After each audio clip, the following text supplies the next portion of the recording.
Welcome back, boxing fans, to another great show of boxing. Hey, we got some shit to talk about today. Thanks for jumping in. Let's chop it up. Let's break it down. Let's hashtag what we think about boxing today and obviously tomorrow. It's been a great day. Let's welcome everyone in. Welcome back. Uh, Obviously, today we had some great results. We'll talk about that after this message. Stay tuned to then, and let's talk boxing.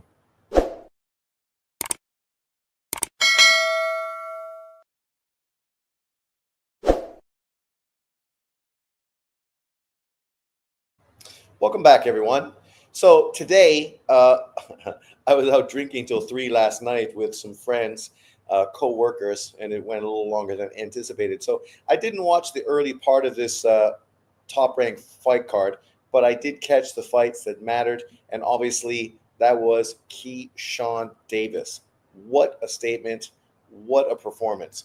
I mean, in my live the other day that I made, I was talking about Keyshawn, about how I thought he's a great fighter, but the one question I had was, did he have the power to really end up being able to carry himself through multiple weight divisions in his career? I guess that was answered today in an emphatic statement by Keyshawn Davis. Garden Snake mentality is in the house. Um, we'll talk about that and more. Garden Snake says, wow, Keyshawn's performance was phenomenal. Phenomenal. Like, you just got to feel so happy for him and his family, right? You know, obviously some of the problems and issues they've went through in their career, and being able to work with Top Rank. I know Top Rank, they hate black fighters.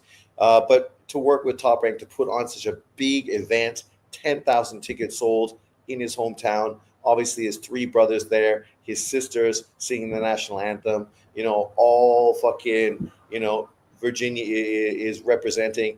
And, I thought it was nice having Pernell Whitaker's high school drum band sort of walk him in. And you couldn't be happier for a young man. I mean, I like Keyshawn Davis. He's got the perfect amount of charisma and social media. He's on social media, which is normal for young kids today. But, like many other fighters, you can see what he's doing is just true and real. He's not clout chasing. He's not throwing out bullshit, right? You ask him a question, he honestly answers you. He's got a good smile, good personality. He's well spoken. We see quite a few guys like this right now. I mean, even Abdullah Mason, who obviously was on this card, really mature, well spoken young man. We'll talk about his performance as well. Garden Snake says Abdullah drops twice, crazy. I don't think it's that big of a deal. Like, people that always want to override people getting dropped, I don't understand why they need to do that. There's a difference between getting dropped and getting touched and really hurt, and showing that you can't recover, and you can't, be a dog and do what a boxer should do, which is give it back as well as you get. That's what he did today. We've seen Tito Trinidad, Cotto early on in their careers get dropped tons of times, and they still went on to become superstar fighters, right?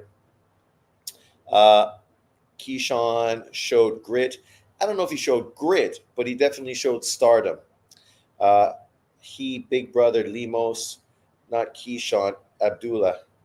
That surprised me, like Zoo versus Backrum. Yeah, I think there could be some similarities there for sure. People felt Tim Zoo obviously was the favorite. They felt that he would perform better than he did. But this is a little different. I mean, in this fight, most people were favoring Keyshawn Davis to win. As I made a video earlier, the biggest issue I had going into this fight was the fact that, you know, Limo's doing what Salido did to Lomachenko, right? And how potentially that could be a banana peel for Keyshawn Davis. But it was anything but a fucking banana peel. I mean, Jesus Christ. You could not have performed any better if you'd written this into a storybook script scenario.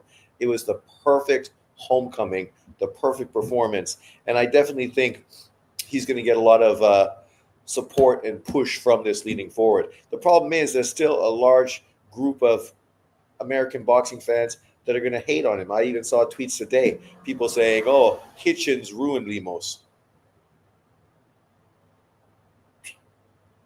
Get real. Get real.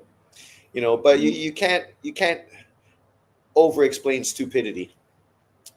Keyshawn can say what he wants when he puts on that performance. But even though he doesn't, right, everything he says comes from a more measured, honest opinion. He doesn't come across as if he's, talking reckless and out of pocket. What's this say about Hitchens? Hitchens is overrated and not as good as Keyshawn. It was interesting when you're listening to Keyshawn being interviewed, and I thought his interview with the guy from Top Rank, his one-on-one sit down with him, looking at some problems that he went through as a kid, and then just talking about other things. He broke it down. He said, if this guy struggled with Hitchens, he's in trouble, man, because I used to beat Hitchens as an amateur all the time. He won't tell you that, but it's true. And then he tells when have I lied to you? And it's kind of like the politician perspective, right? You come out early, you say things, and you're honest about it, and then later on you get a little bit of leeway, right? And that's kind of what he's setting himself up for, a little bit of leeway moving down into the future. But let's look at my little PPT here just to talk about some topics of conversation. So a new one is in the house. Is this the man who's going to take over American boxing from Bud Crawford? And I think the answer right now looks like, yeah, fucking right. Definitely. Potentially he is the guy that's going to be the pound for pound number one guy over Crawford once Crawford obviously retires. And when I think about him in comparison to like Haney, Shakur, and Tank Davis, I think he's a far better all-around package than any of those three fighters. Obviously, Shakur is probably a better boxer and defensive wizard, but that ain't going to sell. Tank Davis is obviously a sensational knockout puncher who fucking, is obviously ahead of Keyshawn in his career right now, being 5 years older than him. So, of course, he should be. But, Keyshawn definitely shows he's got that boxer puncher thing going on. He's able to land shots to get guys out of there. Very effective. I mean, I'm blown away by his performance today. That's all I can say. Keyshawn, where are we? I thought Hitchens beat Paro, but I may have to take another look at that matchup. Yeah, based on today's performance, I'm sort of leaning towards Paro to beat Hitchens now. But as I said, every time I bet against Paro, he ends up winning because I've never picked him to win any fights. So I'm still going to pick Hitchens to beat him. And if things play out the way they always will, then that means Paro is going to beat him, probably stop him. And then we'll see what happens with Paro moving forward. Kid Austin versus Abdullah, who you take today? I still think, like Keyshawn Davis said, that Abdullah Mason destroys Kid Austin. They talked about in that interview potentially Kid Austin and Keyshawn. And Keyshawn's like, let me just be honest. I don't think he's going to fucking stay undefeated to be in a position to get a fight with me, right? And I agree with him. And he said, I think Abdullah Mason would destroy him, and I think Abdullah Mason would destroy him. Sure, Abdullah Mason got touched up, but Kid Austin got touched up in his last performance as well. Kid Austin is, 2 years older than Abdullah Mason, but Abdullah Mason, taller, long, looks good, has looked, far better overall based on his skill set and his performance. I think he's just a better long-term package, right? I mean, I always sort of look at Kid Austin as a Sean Porter type of fighter. And not that that's bad. You can make a lot of money. You can have a good career. You can become a multiple-time world champion. But I don't see him as elite. I don't see him as a potential superstar. Whereas Abdullah Mason, you could easily see him joining Keyshawn Davis on these future pound-for-pound top 10 lists easily, right? The question is, obviously, right now, when you got Abdullah Mason, Keyshawn Davis, and Shakur Stevenson all at 135 pounds, what's going to happen? It's kind of the scenario when we had Charlo, Andrade, and Laura, all champions at 154 pounds, and nobody would fucking unify against each other. So in this case, it's similar. It's like the only guy available is Tank Davis. So you could see Keyshawn fight Tank Davis. You could see Shakur fight Tank Davis. Potentially, you could see Abdullah Mason fight Tank Davis. He's the one, consistent, available fighter who all of them could fight. But as far as them fighting each other, I don't know if those fights are ever something that's really possible, right? We will see. Endless Walt says medium performance by Keyshawn, still hasn't fought. See, obviously you expose yourself by making a statement so fucking ridiculous, so stupid, because no one is ever going to read your opinion and take anything you say serious right now. Fought no one, Sean. If he did that to Raymond, Stevenson, etc., then I could say good performance, right? Like, you think about how ridiculous of a fucking stupid statement that is. You say nope because you know it's stupid. You're trolling and everybody knows that's all you're doing. Like, this is a guy who just fought Richard Hitchens. The majority of people who watched that fight felt that Lemos beat Hitchens and was robbed because obviously Hitchens was the company man, right? And Lemos went into this fight with Keyshawn Davis, a guy who's just moved above prospect to title contender, right? And this guy came in well overweight, and just got destroyed by Keyshawn Davis, something that Richard Hitchens wasn't fucking able to do, right? And Richard Hitchens was able to come in far bigger physically, didn't have to make 135 pounds and then face this guy who came in at 155 pounds today. Dude, come on. Why is it that people need to be so fucking idiotic? Because you're not impressing anyone. And there's literally fucking nobody in the world that agrees with you. That's how fucking ridiculous of a statement that is. Like, you make that statement and everyone shakes their head and thinks, what a fucking idiot. You can say, nope, no, I don't. But your fucking statement tells everybody everything they need to know about you. If Zepeda and Keyshawn fought this year, who would you favor, Sean? Based on styles, I would have always favored Keyshawn, being a boxer puncher over a pressure fighter. But I'm kind of leaning towards Zepeda versus Shakur, because I don't think Shakur has that power to keep Zepeda honest. But we saw today that Keyshawn Davis most definitely does have that power. Mediocre. Damn, you have some high expectations. No, he's just a hater. That's all. He's telling you why it's stupid. Listen up. I personally don't think it's stupid, Sean. Of course you don't. You make the stupid statement.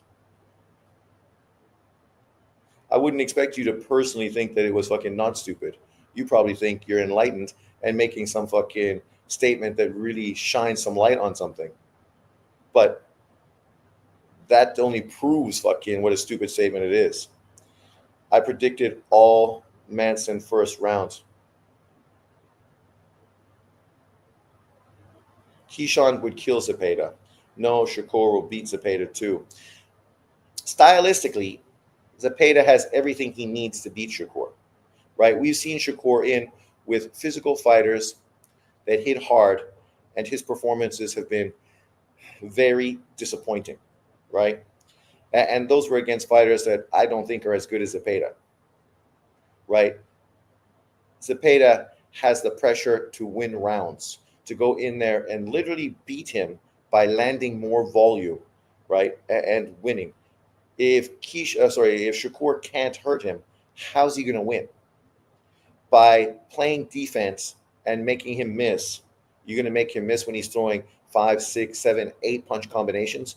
We know fighters like him, that's their kryptonite. I'm not saying Shakur can't win and won't win. I'm just leaning towards Zepeda. Abdullah Mason looks like shit, but the fight was exciting for what it's worth. He's still a prospect, man. Shakur will neutralize Zepeda, I'm telling you. And I'm not a Shakur fan. Well, David, that's opinions. We just saw Endless Waltz, and we saw his opinion. So we know everybody has them. It doesn't mean there's much legitimacy to them, but nonetheless, we've seen some of your opinions in the past as well. So I'm sure you can all see my image, a new one. Bud Crawford and Keyshawn. And when I was watching today's fight, what I was thinking about was this is what kind of the situation when Bud Crawford moved up in weight to face Bradis Prescott, right? And Top Rank didn't want Bud Crawford to do it. People were trying to talk him out of it. They said it was too dangerous. Obviously, you're moving out of your comfortable weight to take on a real killer of a puncher, a guy that obviously had name recognition because he knocked out Amir Khan, right? Who was a gold medal Olympian and obviously was getting a huge push based on his performances. Let's stay on topic, buddy. Um, and I thought today was very similar to that. This is a scenario where Keyshawn is fighting a guy. Basically, he had to go out of his weight class to fight this dangerous fighter in a position where we've seen how these kind of scenarios sort of blow up in your face when guys, don't follow the rules and push the boundaries to get advantages, and how oftentimes it works to their advantage. That's why people do it. So I thought this was a very similar situation. And obviously we saw what happened to Bud Crawford. From there, he went on to become a four-way world champion, two-time undisputed champion. And obviously, I can't remember how old Crawford was when he did that, but I think he was around 25 as well. So I think this is a pretty good omen for Keyshawn. The difference is, obviously, this is a bigger platform. And obviously he's getting a lot more attention than Bud Crawford got versus Prescott. But it's also a similar situation. Thanks to beating Prescott, Bud Crawford ended up getting his first world title fight at 135 versus Burns in Scotland. And this is very similar as well, because we know that Keyshawn Davis is probably going to get the WBO world title fight versus Lomachenko's countryman, sometime in 2025. And I just made a video recently talking about, which fighters do I envision being champions in 2025? And Keyshawn Davis was on that list. So that prediction is looking pretty fucking damn good right now, if I do say so myself, and I do. There I am. So let's look some more. So David says, I watched Iglesias the other night. What a performance from him, too. I haven't seen it, but obviously it's on my phone. I'm going to have to check it out today. But it's not a surprise. He was obviously the favorite, and it'll be interesting to see what happens for him in 2025. See, that just verifies and validates that 140 is an overrated division. Well, now it is, but it wasn't before. But right now, yeah, people kind of see 140 as overrated, and 147 is kind of dead, and 154 is the hot division right now. And obviously 135 is pretty hot division as well. High level fucking operators in this division. Another strong indicator that the guys at 140 aren't good to speak of. Shakur is really pushing for that Zepeda fight. I wonder what he sees. It'll be interesting to see if that's the first fight Shakur gets after his little hiccup in his career this year, because obviously he was supposed to get that tune-up fight. Zepeda is getting a tune-up fight versus Tevin Farmer, and then they were supposed to fight after that. It'll be interesting to see if Shakur jumps in and still takes that fight, even though he's been inactive, coming off of an injury, and didn't get an opportunity to get that sort of stay busy fight. Because if it was Keyshawn Davis, I know what he would do. He would fucking jump at the fight with Zepeda, coming off of an injury, even after not getting a tune-up fight. I think stylistically, Zepeda is an extremely tough fight for Shakur. Extremely tough. And I don't say that because I hate Shakur. I said he's also an extremely tough fight for Lomachenko, right?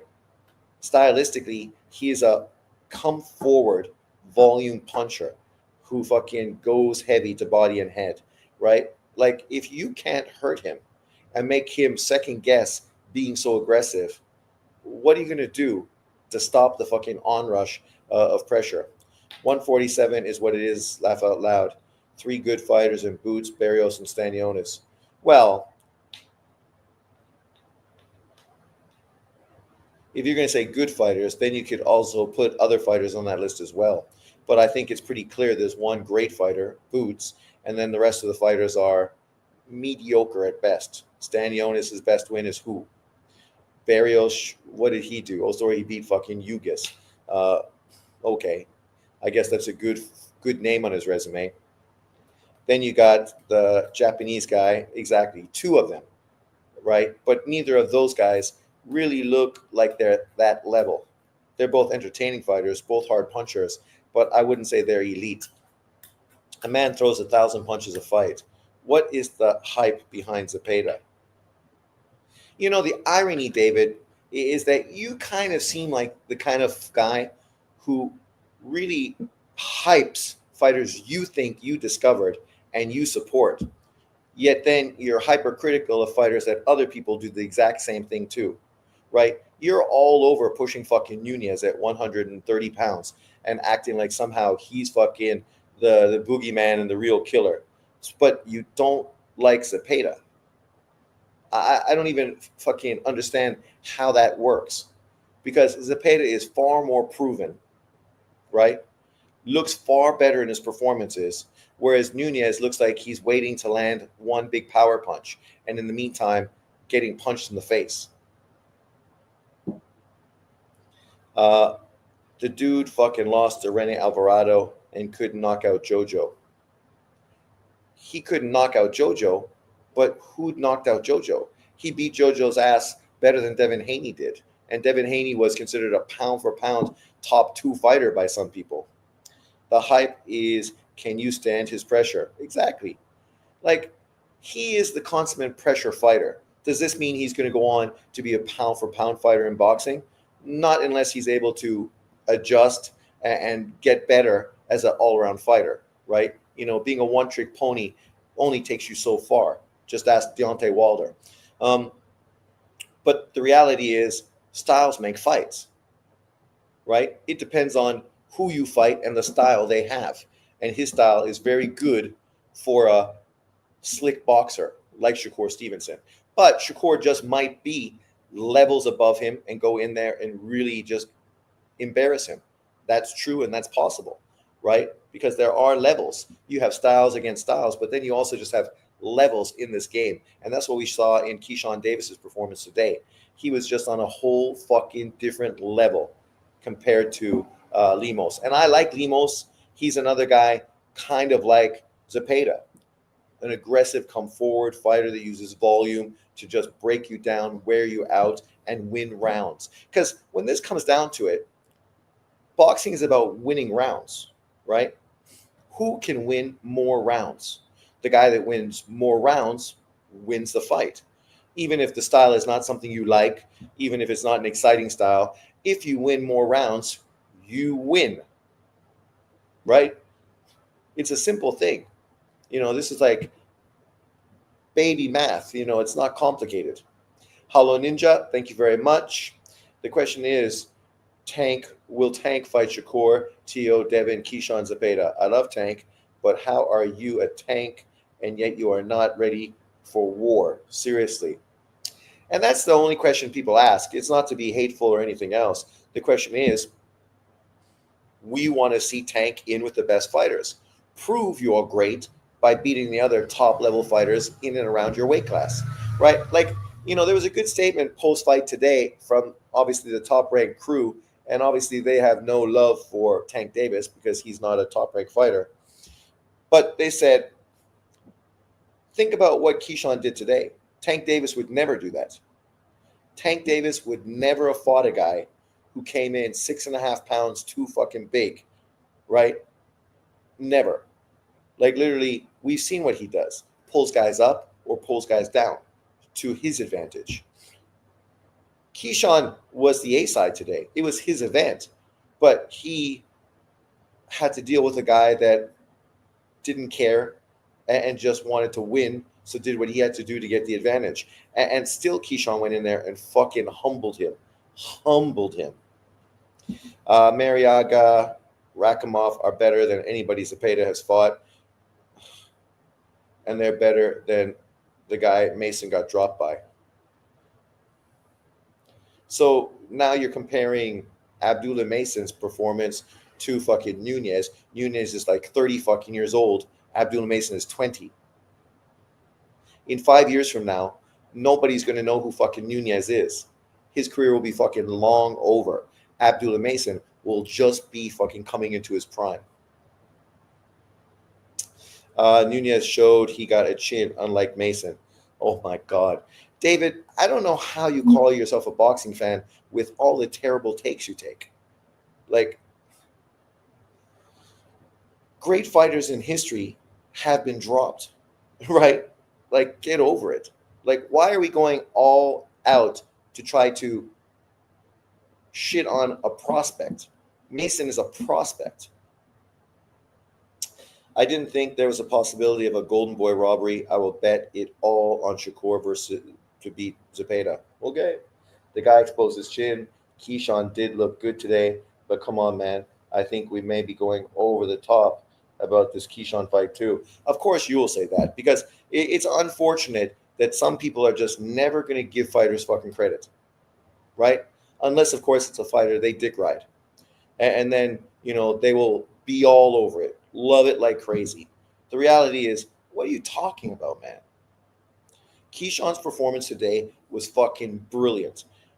Far better than fucking even the haters or fucking the fanboys could have imagined based on the circumstances he had to fucking deal with today. It was a great performance. Give the kid his due.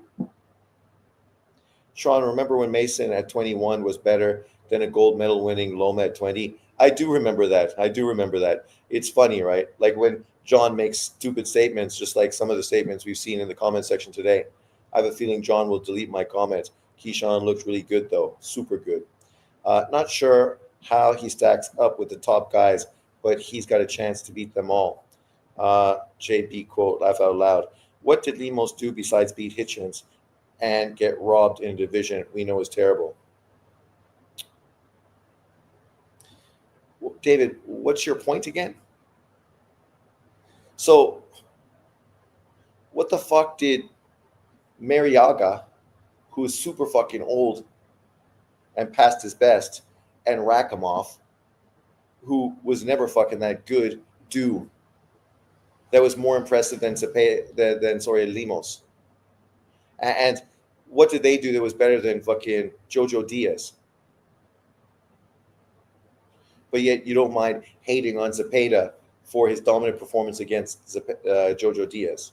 Like, why do we need to push negativity? Can't we just be fucking happy with great performances? What the fuck, man?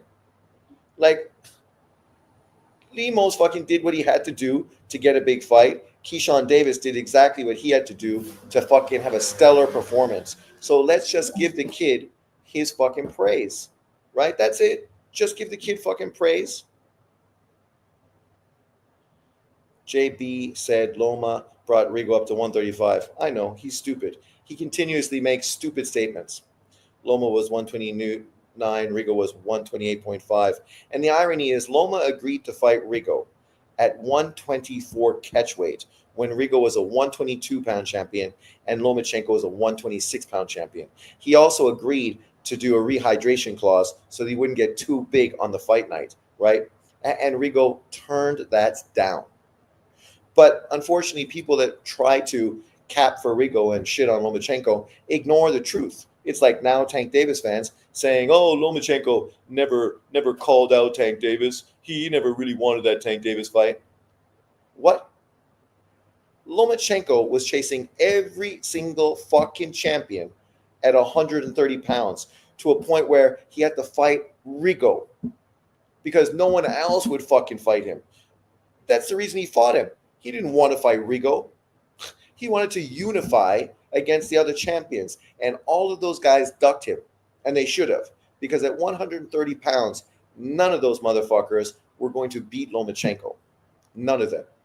And then so Lomachenko did what? Moved straight up to 135, fought the best fighter to win a world title. And then went on to almost clean out the division. In a weight class that was never his best. Rakimov is not very good. Loma beat Rigo at a catchweight, when Rigo beat Donaire at 122, who was bigger than Loma, that fought Rigo. The LDBC weren't using size excuses. Rehydration clause, not a catchweight. Loma still took a rehydration clause when they fought at 130. Did he? I don't remember specifically that he did that, but that just tells you, right? Nobody gives him credit for that. I guess that's why it kind of goes under the radar.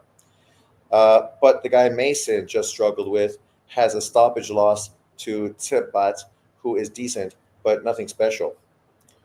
Tsebat is an Olympian and like fucking 28 years old, right? And he beat this kid, and Abdullah Mason just stopped the kid in 2 rounds. Don't we need to get on some helmets for people hyping the kid up? Why?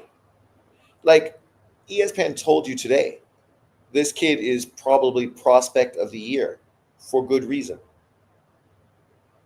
He's 20 years old, man. What's up, Sean? What's up, DJO?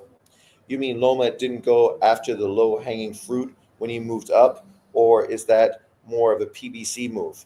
Well, the irony is Loma couldn't do that, because if he did, he would have been fucking rinsed and ridiculed. He literally went up and took the guy that was Ring Magazine's champion, the number one fighter in the division, and then chased after Mikey Garcia, who ducked him to go be an opponent for Errol Spence. And Lomachenko got no credit for fucking moving up and taking on the number one fighter at 135. Right? Because the reality is, motherfuckers are just haters. That's all. They love to hate. I guess we should put this image up because this is obviously the image of the night. Great performance from Keyshawn Davis. He is the man of the night. And I would say the man of the weekend, because I don't think Bam Rodriguez or Boots, no matter what they do in their performances tomorrow, are going to live up to what Keyshawn Davis did today. Mason is a decent fighter, but I do question his chin. The 2 times he got clipped flush, he fell down against a guy who isn't anywhere near as physically talented as Mason. You get clipped and you get dropped. And we know when you are draining to make weight, sometimes your punch resistance is not that great. So maybe the kid is just starting to grow out of the division. That's like when Pacquiao got knocked out early on in his career multiple times, right? No is hating, Sean. No can have constructive criticism. Maybe you can actually formulate a sentence that makes sense, because nobody even knows what that statement is. So you're saying no one is hating and we can't have constructive criticisms. You didn't give constructive criticisms. You gave hate. If you would have gave constructive criticism, we would have addressed it in a mature fashion, but that's not what you did. Exactly, Evan. Mason took it pretty well. He came out quick in round 1, got cracked twice. He kept his composure and finished the job in the second round. Yeah, end of story.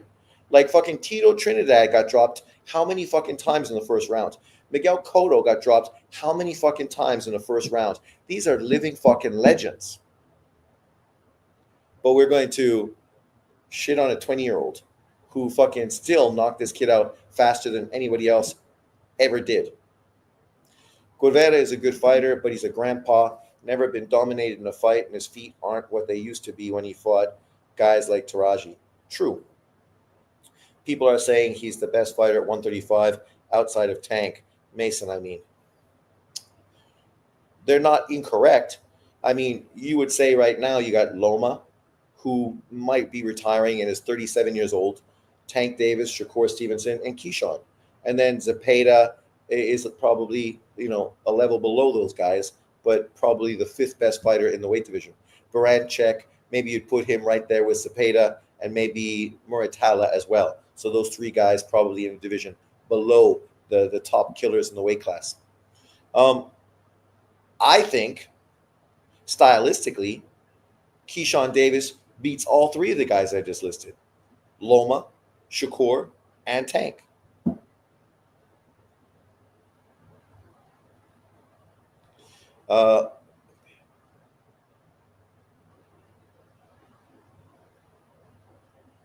People are saying Mason is the best fighter at 135. No, those are the same people just hyping up. The same people that had Boots Ennis pound for pound top 10 when he hadn't even fought a fucking relevant welterweight. That's the same thing fucking was pointed out by Evan earlier, with guys like JB saying that, Abdullah Mason is already better at 20 years old than Lomachenko was at 25.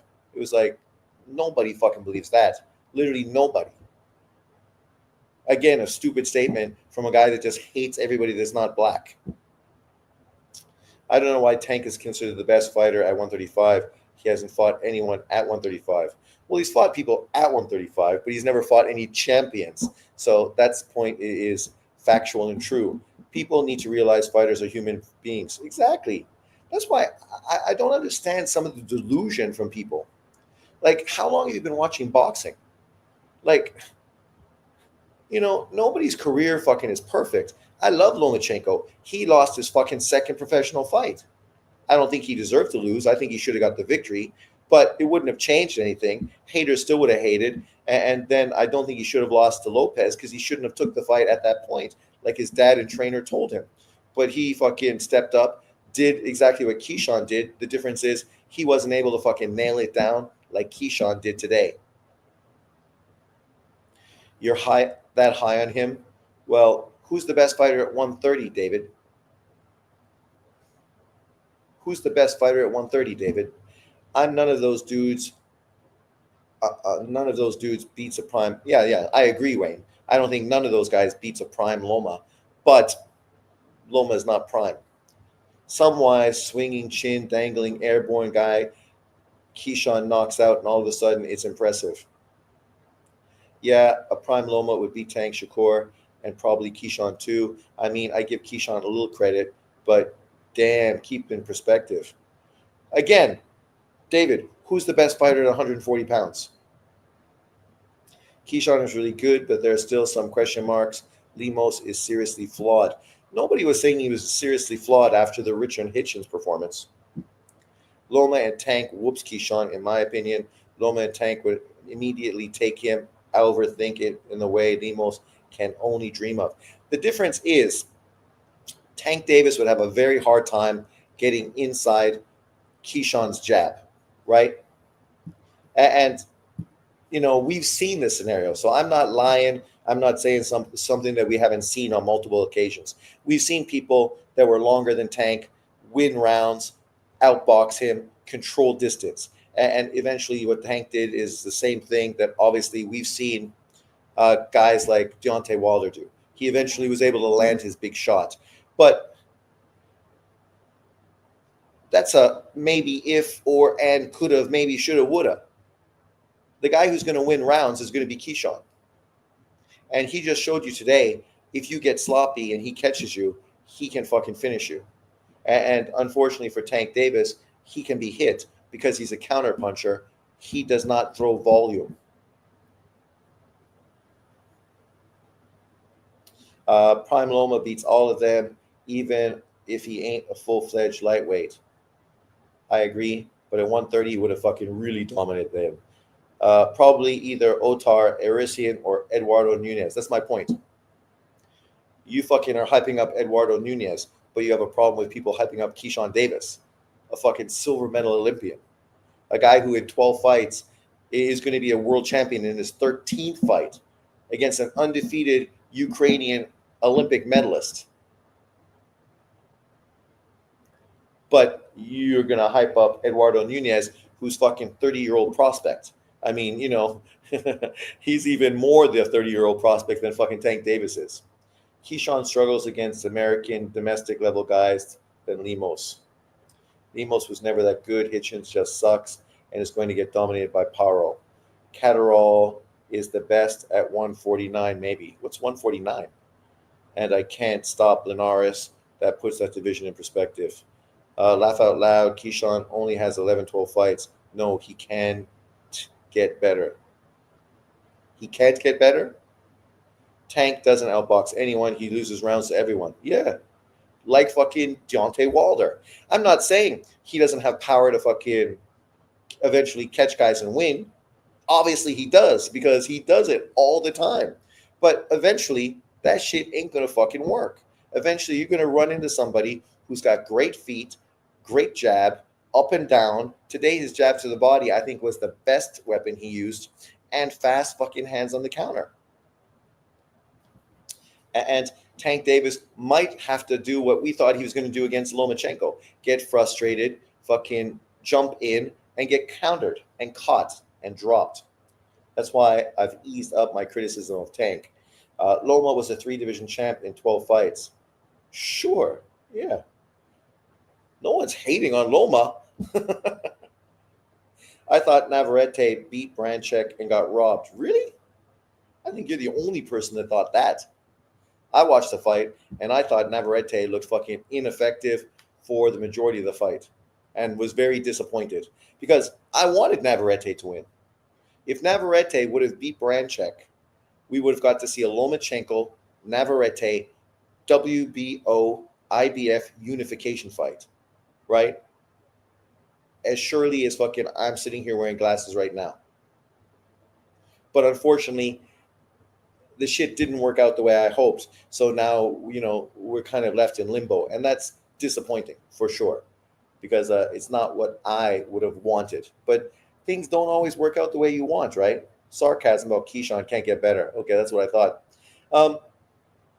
That's the thing. I think he is getting better. And I think when you're working with a guy like Bud Crawford consistently and Shakur consistently, like, who are you ever going to fight that's on a higher level skill-wise than those guys, right? Like, you're already getting better sparring than fucking 99% of people in the sport of boxing. Navarrete did look very sluggish, but Branchek didn't leave an impression on me. No, I agree.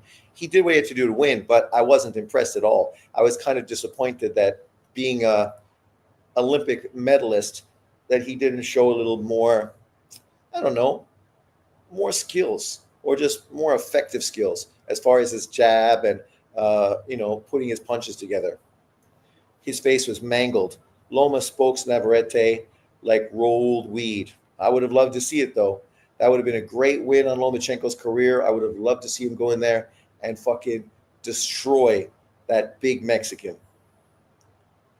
Why was Loma trying to fight Shakur at that Crawford versus Madrimov fight? Shakur just wants to fight you, dude. Well, because Shakur is fucking a loudmouth, obnoxious prick, right? That's what we were just talking about earlier about fucking these young kids on social media. Shakur never shuts the fuck up and says a bunch of bullshit, just like Devin Haney and Devin Haney's dad. Tank Davis consistently, fucking Charlos, tons of dudes, fucking always talking out of pocket. Lomachenko's a respectful dude. You're gonna fucking consistently say a bunch of bullshit. And if Shakur really wanted that fight, he wouldn't have left Top Rank, would he? Let's just be honest. Because the only way he's going to get that fight is if he was still with Bob Arum. Boxing better get ready. There is a large wave of elite, skilled Uzbekistani fighters coming. These guys are extremely dangerous. Madrimov's hometown. Well, that's it. We just saw this year's Olympics, 2024. 5 Uzbekistanians won gold medal out of 7 weight divisions. So there were 7 gold medals to win. Uzbekistan won fucking 7 of them. 5 of them. That shit's impressive, man. I said, and nobody mentioned why this is in my last live. Why did the States, the Americans, dominate the 1984 Olympics the way they did, right? Because they had advantages Uzbekistan never had during these Olympics. Do you know why? Who can tell me in the comment section below? Why did the American 1984 Olympic team dominate? I got no issues with Loma fighting another American as long as it's not an American with American judges. Well, that's it, eh? But you can't even tell people that. But yet, if the shoe was on the other foot, imagine the fucking videos and the hysteria. Talks way too much. And then disappoints in his performances, unlike Keyshawn today, right? Like, if you're going to fucking talk the loaded shit you talk, go perform like this. And then people will be like, okay, never mind. Keyshawn was trying to jump on Navarrete. You think Troy Isley has any shot against Janibek? No shot at all. He's a good boxer, got skills, but he's just nothing special. The Olympics were in America. All the yes maybes. No, that's not why. Wayne in LA. It's true the Olympics was in the US, but that's not the reason the US team won all those medals and was a dominant team. And I love that American team. But if you're being honest, they had a real big advantage, right? And that's the reason why they were so successful, which obviously, when you hype up the great fighters that came from that team, like Holyfield and Breland and Taylor and fucking Pernell Whitaker and Virgil Hill and others, you're not going to focus on the reason why. You're just going to fucking focus on how great they were when they became pros, right? And obviously they did become great pros. Is that the Holyfield Tyson team? I don't think Tyson was part of the thing then. Maybe he was, though, because I know he lost to heavyweight. So maybe it was Tyrell Biggs, right? Tyrell Biggs who beat him to get the shot. So what was the advantage? We don't know. Come on, people. Drunk Irishman would know.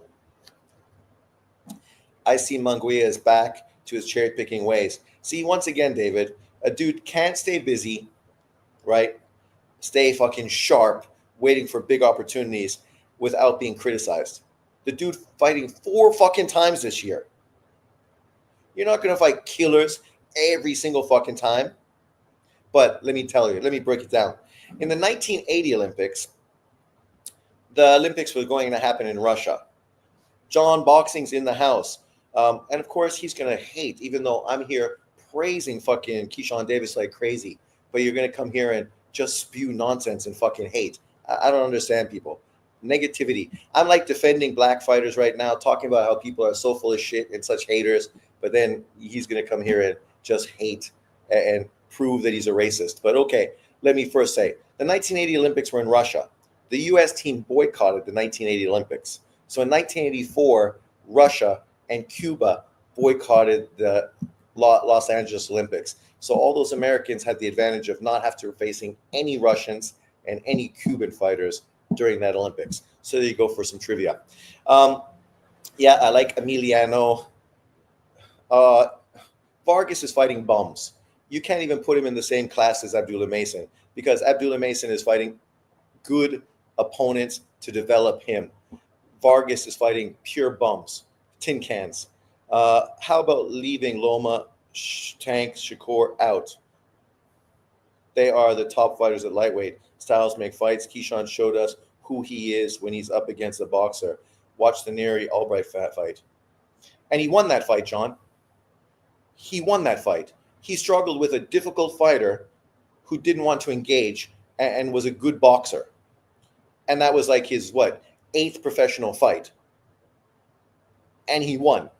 So at the end of the day, you're using a fight he won to try to discredit him. That's the funny thing about John. John talks like he's all about pro support of Americans, but he doesn't care about American fighters, only black Americans. But yet he's fucking hated on Boots. He's hated on fucking Shakur. He's hated on fucking, Keyshawn Davis. All because they're not PBC fucking fighters that he can dick ride like he does fucking Spence and fucking Tank Davis and fucking Devin Haney. You call yourself an American boxing fan. How can you be hating on fucking Keyshawn Davis based on his performance today? And you made a video talking about how, oh, look, anybody will take advantage to get a win over a black fighter. Unfortunately, you didn't talk about how fucking Salido did that to Lomachenko and how fucking, Adrian Broner did it and how fucking Floyd Mayweather did it against Juan Manuel Marquez. You always making it the poor black man scenario. But now here you are disrespecting and shitting on the poor black man. Ridiculous. Drunk Irishman is 6'8". Don't expect mantels like us to know. John Boxing crashing out. Hate, yeah. You're literally criticizing Keyshawn Davis because he's being put in the conversation with Lomachenko, Shakur, and Tank, as he should. He's going to become a world fucking champion in 2025, just like them. Right? Tank Davis, Shakur, They haven't beaten anyone better than Lemos at 135 pounds with a huge fucking size advantage. Tank Davis would never have fucking fought that guy. That fight would have been canceled. You know it, and I know it. John, is Mason still better at 21 than two-time gold medalist winner Lomachenko at 25? Yeah, there's another one of your fucking good takes. How did that shape out now? And I'm defending Abdullah Mason. But when people like you make stupid fucking statements like that, it's tough for a young brother to move forward in his career without fucking getting criticism thrown at him. And then you'll go, oh, look at these people hating on fucking Abdullah Mason. Yeah, because of people like you that put fucking Devin Haney pound for pound number 2. So when he ends up getting his ass beat up by fucking Ryan Garcia, are you shocked and surprised people aren't rubbing that in your face? Keyshawn is a good fighter. I'm neutral about him, though. Don't really hate him or like him. Man, I don't know how you can't like him. When you listen to him do his interviews, talk, how he's trying to bring the community together, he is fucking the kind of guy you should support. Also, stylistically, he's not a boring fucking runner, right? He engages, right? Which makes him a far more exciting fighter than a lot of guys out there. Mason is fighting fringe mid domestic level fighters. He is still a prospect. Yeah. And Vargas is fighting tin cans, bum ass fucking guys. They're not even close to being on the same level right now. You still think Mason is already better than Loma? All I said was that the styles make fights. No, you're like literally looking for a way to fucking discredit Keyshawn. You ain't hyping up Loma. We know that. You just put his name in there, but really you fucking are only saying this statement about Tank Davis. Yeah, styles make fights. Based on the style, you got to favor fucking Keyshawn Davis over Tank Davis. Tank Davis is a counterpuncher, short arms, small fighter, not a pressure fighter. Doesn't use volume, tries to counter you. So it means he's going to lose rounds to Keyshawn Davis just based on Keyshawn's footwork and jab and the ability to control the range. If Rolly Romero was able to outbox and win on the outside by landing good jabs against Tank Davis, what do you think Keyshawn Davis is going to do? Tito Machado is fighting on the Boots undercard tomorrow. Yes, he is. I talked about it in my live yesterday. Tom Brank is doing way more for Black American fighters than Heyman and still attacking Bob. I know. All the great young Black American fighters, all of them are fucking on Top Rank. Right? And people like John makes videos consistently hating on Top Rank, saying that they don't know how to promote a black fighter.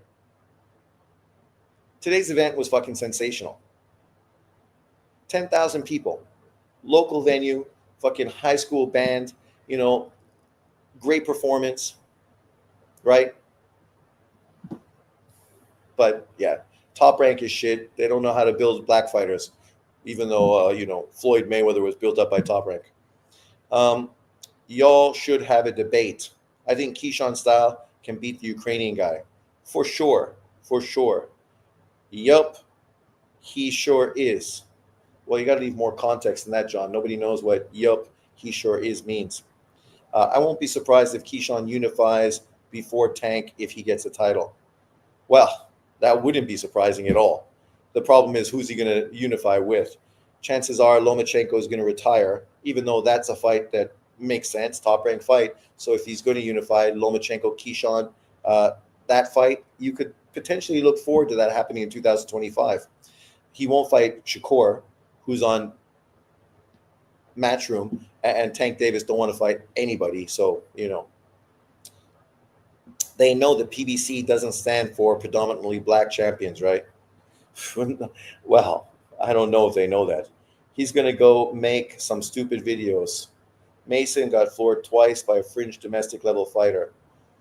Sure, but as we said, great fighters in history have got dropped.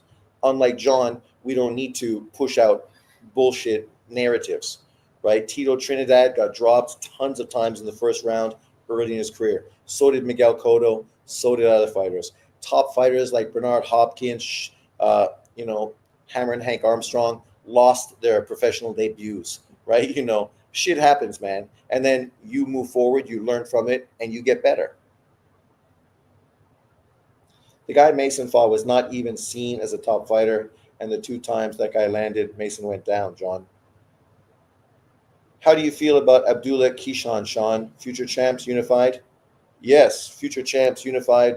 Probably similar to what I say about Shakur and obviously Boots, pound for pound fighters, right?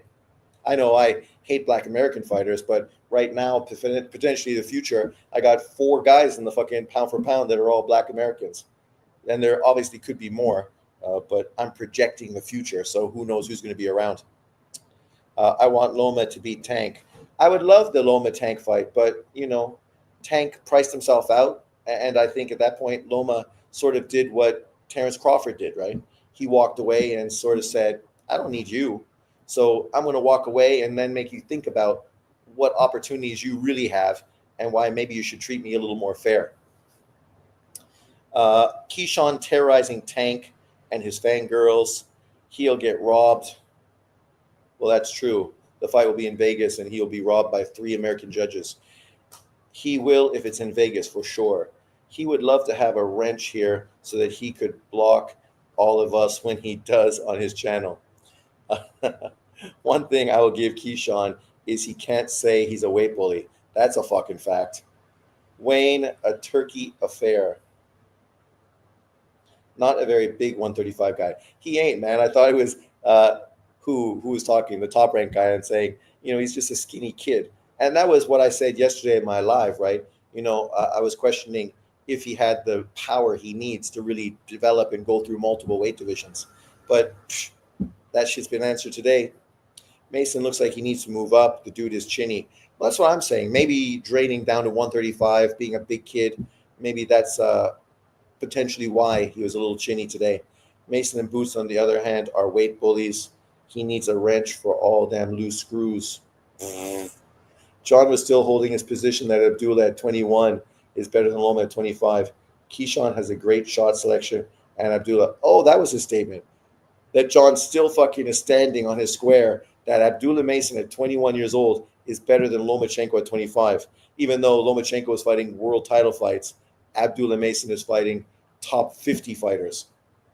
Like, you can't correct stupid, right? John says that because Abdullah Mason's black, Lomachenko's not. He says fucking don't compare fucking Shakur to Lomachenko, Shakur and Tank Davis, but Abdullah Mason is better than fucking Lomachenko. So, then I guess you should have Abdullah Mason on the list above Keyshawn Davis as well. Keyshawn has a great shot selection, and Abdullah, when he said yes, yep, he sure is. Yeah, I get you now, Evan. Loma is still the best at 135. We know that. Keyshawn versus Opeda for the vacant IBF if Loma retires. Oh, you think that's going to be the potential unification fight? Because we know Keyshawn going to fight Lomachenko's countryman for the WBO title, right? One thing that people aren't mentioning is that you can't blame white people, black, Latino, and Asian people voting for Trump like a motherfucker this year. I'm happy to see that Trump got elected because all that misinformation and fucking hate is just the same kind of shit we see on YouTube all the time. People pushing out hateful narratives that are based on fucking non-reality, right? I think if you want America to be great, Trump is the man to pick. Definitely not fucking Kamala Harris. And making this a race thing, somebody made a good statement, and I think it's true. If Michelle Obama would have ran instead of fucking Kamala Harris, she probably would have beat Trump because people could have rallied around her. She can actually string a sentence together. She's likable. Obviously, she's got, a good person behind her in Barack, and people would have felt far more supportive of her. Unlike Clinton's wife, who people always thought was a cunt. Told you, Sean, Kid Austin's a bum. Fought a guy ranked 126 according to BoxRep. Stop making excuses like the rest. Mexican boxing, number one. Again, you fucking are talking out your ass. If you know boxing, that's the facts. Well, the facts are, I never hyped up Kid Austin. I said, to me, he's a Sean Porter type fighter. Potentially, he could be a good fighter, but I don't think he's great. So, what's your point? Mars might fight stylistically. And he was 130-pounder getting pulled up. Keyshawn was right. He just fights smaller men. He looked good and got exposed. Also chinny. Can't wait 20 minutes. The video will be The anti-black boxing fan is using Keyshawn to hate on other black fighters. That's fucking exactly what the title's going to be, right, Sean? I'm using Keyshawn to hate other black fighters, even though Lomachenko ain't black, but you know, and ducked for 8 years. Abdullah Mason, Kid Austin, Moulton, all hype jaws and exposed. Well, dude, man, why are people so fucking irrational? I know you only support Mexicans, like John only supports blacks. So I get that. But the truth is, Mason, Austin, and Moulton, not Moulton, are just fucking kids, prospects. Of course, you're going to say Vargas is fucking the best young prospect in boxing because he's Mexican, right? But the truth is, all these kids are young. They're going to have up and downs now because this is when you're supposed to have up and downs. You're supposed to learn as a prospect so you develop and get fucking set up when you're fucking going for big titles and big things later on in your career. Mitten admitted on the Boxing Voice his hardest sparring was Rocky Hernandez, but he didn't say the full story that he got beat up badly and his dad left and Rocky had to take it easy. Abdullah is not a hype job. Not a hype job, man. No fucking way. I don't go back on it, Sean. What are you talking about?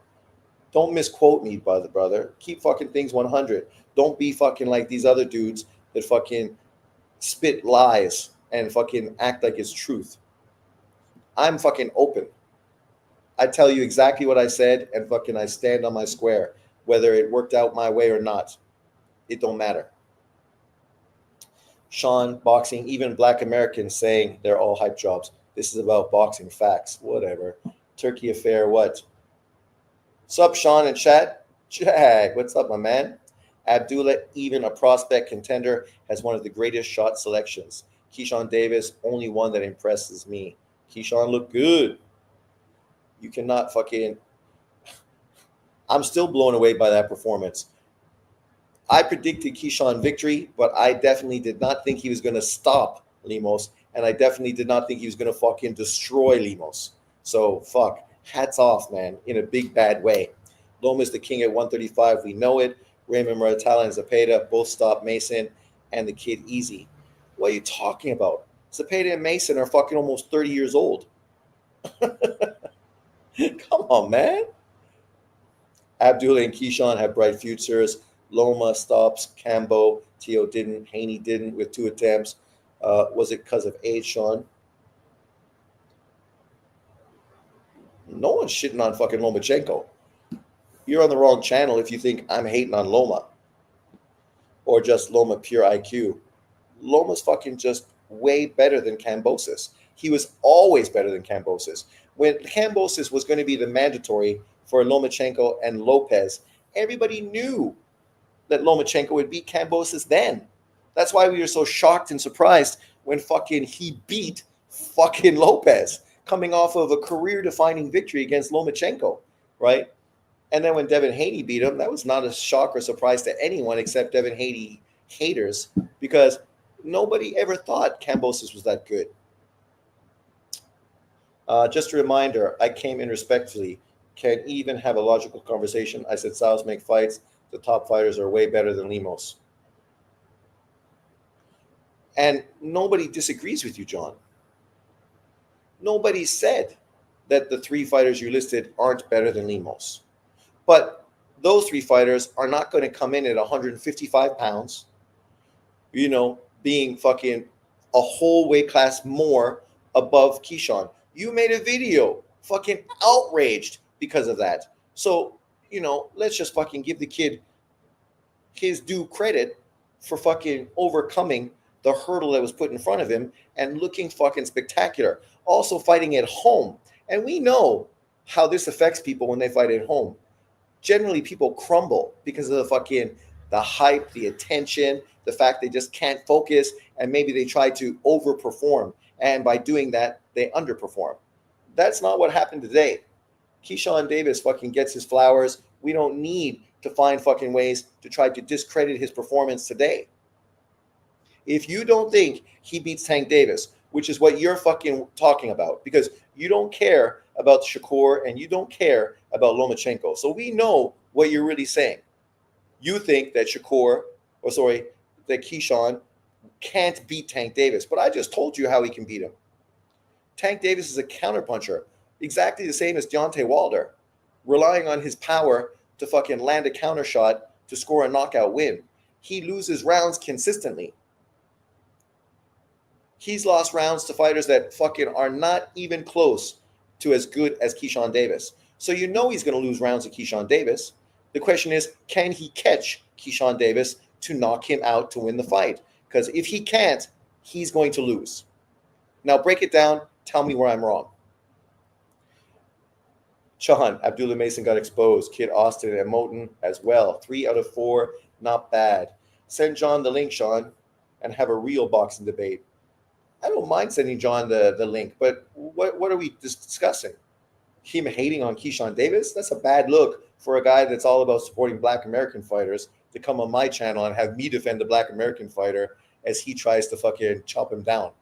Is that the conversation you want to have, John? Because I don't know how this fucking works logistically. Sean, how is Navarrete versus Valdez rematch going to play out? Oh, man, that's a fight nobody even fucking needs to see or wants to see. I understand what Top Rank is doing. They're putting in 2 good fights that are going to fucking sell. They're going to make money from doing the double feature. Obviously, Robsy Ramirez versus Espinoza, that's a fight that makes sense. We knew eventually we were going to get that rematch. But Navarrete versus Valdez? Navarrete killed Valdez. And he's going to go on to do the exact same thing in the rematch.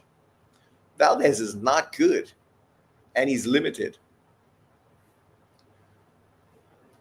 This year, people analyzed and did their research. They realized that Harris leftist policies don't push the country forward. Facts.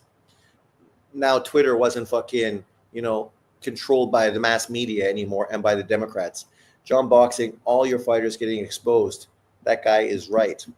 I'm glad Mason got dropped. Now he can work on other things to get better. It's ironic though, John, if that was a Lomachenko or a fucking another fighter like a Inui or a Junto Nakatani or somebody like that, you would be making a video saying that they were exposed, literally shitting on them for getting dropped and making it about race.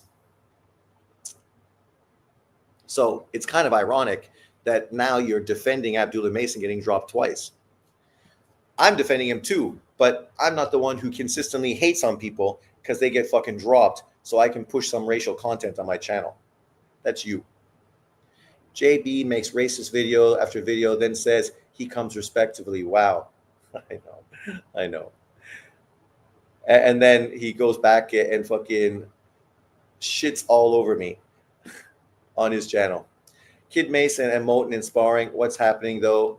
They were the best. Clarissa was trashing men on X for voting for Trump.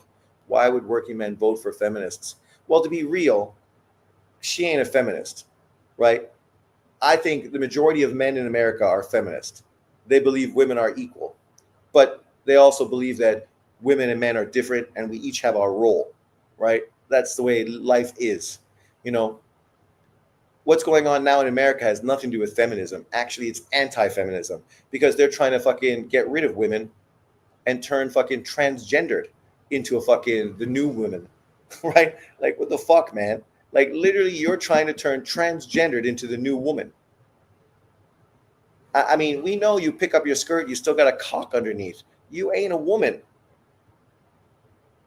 You ain't a woman. You never will be a woman. You're not a fucking woman. Like that boxer from Algeria or wherever she's from. I don't even want to hear about it because I don't care. It's irrelevant. Fuck her. Nobody wants to talk about her bullshit in the Olympics. Uzbekistan dominated the 2024 Olympics. John, why don't you talk about that? How Uzbekistan won 5 gold medals out of 7. And you're going to shit on Eastern European boxing. Got dropped by a 196-round fighter at 130. Keep coping, John. I don't think those knockdowns will mean anything for Abdullah's career moving forward, as they shouldn't. Not unless he is chinny like fucking Amir Khan or Anthony Joshua, and then it becomes a non-ongoing, consistent fucking thing. But at this point, it don't mean nothing. Loma is the man at 135. I voted for Trump. I don't believe in female leadership. Well, that's sexist. Most accolades accomplished. I would root for Loma to beat all these guys, and I'm not a Lomachenko fan like that. John Boxing's mad, not glazing, just giving props where due. Tank also got dropped. Tank also ducked Cambosis. I don't know about that. I don't remember that ever being a real thing. Facts, David. Loma still is their daddy. TPP, top tank protection program. Loma's still the king at 135. Arguably, he never lost. They were all close fights. Loma is king at 135. We know Dave Moretti robbed him. Well, fuck, Vegas robs every European fighter. Golovkin, Kovalev, Lomachenko. If Abdullah was Latin or white, John would have made a video talking about how he got exposed. He would have given him credit, given him benefit of the doubt. That's fact. That's fact. He would have talked about how the only reason Abdullah Mason was getting hyped is because he's not a black fighter. And if he was a black fighter, people would be shitting on him. The world knows too. Haney lost. I said Tank, Lomachenko, and Shakur are on a different level. That was my statement, nothing else. A different statement than who? Keyshawn Davis? We know what you mean, John. Tank. Can Tank beat Keyshawn Davis? Yes or no? If Loma didn't go to the Ukraine, he would have beat George and Haney both. That's true. Yep, I think Navarrete is going to beat Valdez again. I don't agree with you about you saying Valdez isn't good. Well, of course not, David. You love the Mexican fighter. God bless Elon Musk. I don't know, Sean. Navarrete doesn't look disciplined. Valdez does. That's true. But that undisciplined fighter still beat the crap out of Valdez the last time they fought. I don't think Valdez ever going to recover from that beating. So where's my Inui video of him getting dropped based on your logic? I'm sure it's there, John. In just the context of you saying that Inui is overrated, one of the hype jobs of boxing, yet Oshaki Foster is one of the top fighters in boxing. You made those two videos. So Oshaki Foster is a better fighter than Inui, according to John Boxing. Yet Oshaki Foster's got multiple losses. 3. Inui, 0. What great fighter did fucking Oshaki fighter get beat by? None. None of those fighters he got beat by were great. I'm not saying Valdez is great, but I get tired of people shitting on him. Yeah, David, you come here and you shit all over people consistently. Tank Davis, Canelo Alvarez, fucking you're just shitting on fucking Zepeda. I mean, come on, David. I'm waiting for Oshaki Foster versus Emmanuel Navarrete. Of course you are. So that you can say, look, black boxers are the best. He beat Emmanuel Navarrete, a guy who just got beat by a white guy in his last fight. So I don't know how that proves fucking that black fighters are the best when he's fucking beating on a guy who already got beat by a white guy. But okay. Because all you want is the black guy to win. So you can fucking crow like fucking he actually did something fucking impressive. Fact, Sean. Just let Vargas have a scare like that and see if John gives him any credit for it. Oh, no. John will shit all over Emiliano Vargas if he fucking gets dropped in a fight. You know it. I know it. John knows it. He saw that statement and he just went, that's true. I totally would shit on that guy. He's a hype job. He's not good. He ain't no Moten. He ain't no fucking Mason, right? That's what he's saying to himself. And you can agree. You can have that opinion. No one's upset that you think the black fighters are better than the Latino fighter. That's your opinion, and that's fine. But that's how predictable you are. Yeah, I think Valdez has an outside shot if he doesn't end up with a busted eye again. Just such a terrible style matchup for him. Facts. Women with cocks. Tank is the perfect example of a woke homo agenda being pushed in boxing. Well, I don't really see that. I know Tank likes to wear makeup and fucking do his nails and got a little sugar in his tank, but that's not the reason why he's being pushed by boxing fans. I think the majority of people that are Tank Davis fans are fucking homophobic, really. When push comes to shove, no Diddy. But okay, salute. He probably will because he's from Texas. Very marketable fight. I like Valdez a little better than Navarrete for some reason. I cannot imagine what. After I used to not feel that way, I just don't like how he's been maneuvering around certain fights. Navarrete, I mean, he actually said Oshaki is better than Inui. No, what he said is that Inui is a hype job, overrated, and put him on a list of other Japanese fighters and white fighters. And then, of course, put Oshaki Foster on the list of the guys that are great fighters, elite fighters in boxing. This is what kind of makes me indifferent about Oshaki. He's not better than Inui. He ain't better fucking than Inui. In no fucking universe. Sean, what would be a good age for boxers to already be at their peak? Now we have a lot of 30-year-old prospects. Well, we know physically for men, 27 years old is considered your prime, your peak, right? So when you look at Keyshawn Davis, in 2 years, he's going to be fucking better than he is now, right? In 2 years, Tank Davis is going to be 32. Keyshawn going to be fucking primed and ready to fucking dominate boxing. That's why we're talking about him potentially taking over for Bud Crawford on the pound-for-pound list at number 1, right? But I know. I'm only using him. I don't really like him. But, the truth is, he will then shit on fighters that are 30 years old that are European, who were amateurs extensively in their career, and ignore the fact that for European fighters, like Cubans, amateur boxing is their goal, not professional boxing. Because professional boxing was not fucking legal. They could not be professional boxers up until fucking after the Berlin Wall came down, right? And of course, the Klitschko's then opened it up, and now, of course, we got an onslaught of Eastern European fighters, Eastern Asian, European fighters coming into boxing. These guys still, their dream is to fucking represent their country in the amateurs. So they end up starting the pros, a lot of them later, because that was never their focus. But you can't tell that to John because he's coming here respectively just to do what? Not give Keyshawn Davis credit for a great performance today. I have seen young dudes on YouTube looking very suspect that support Tank in his fruitcake ways.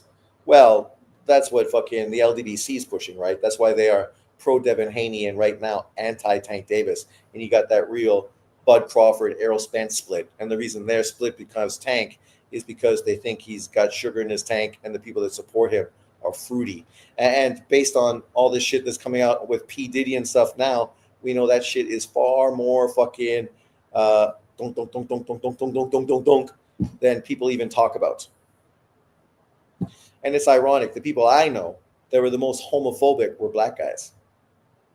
The brothers were fucking super homophobic in Toronto. I assume in the States as well. I didn't want to see Navarrete get taken advantage of by guys like Keyshawn and Loma, though. Oh, I wanted to see Loma take advantage of him so bad. So how do you think Andy Cruz will take it, Sean? Rigo or multiple weight champion?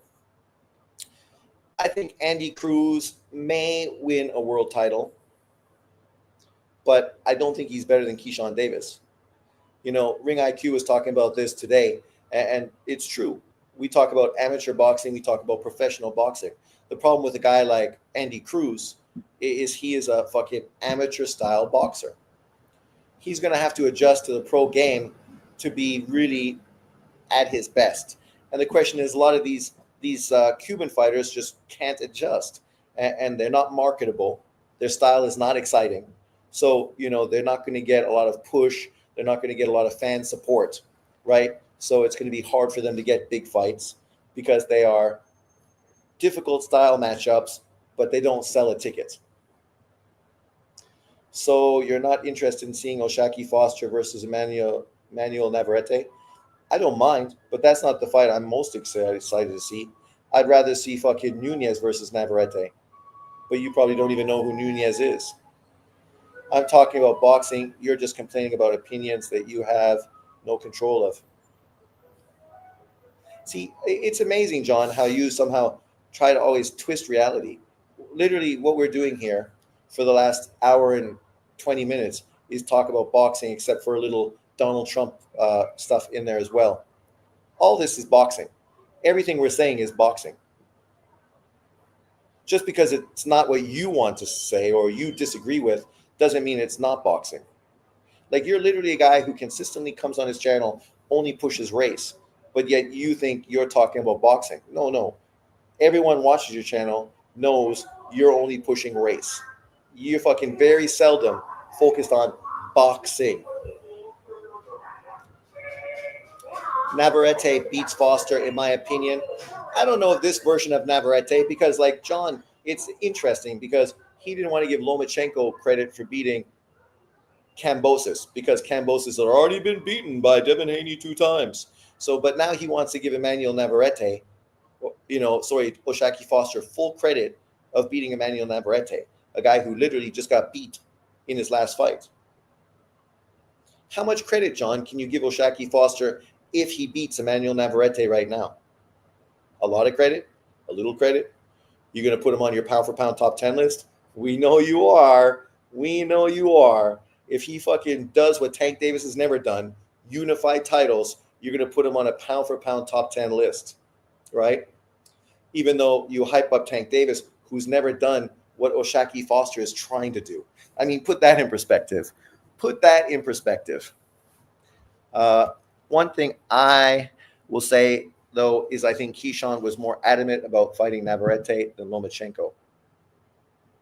No, I think the work was always in for Lomachenko to fight Navarrete for unification. I had that 50-50, right? Loma Navarrete would have been a mismatch, though. I don't think it's a mismatch.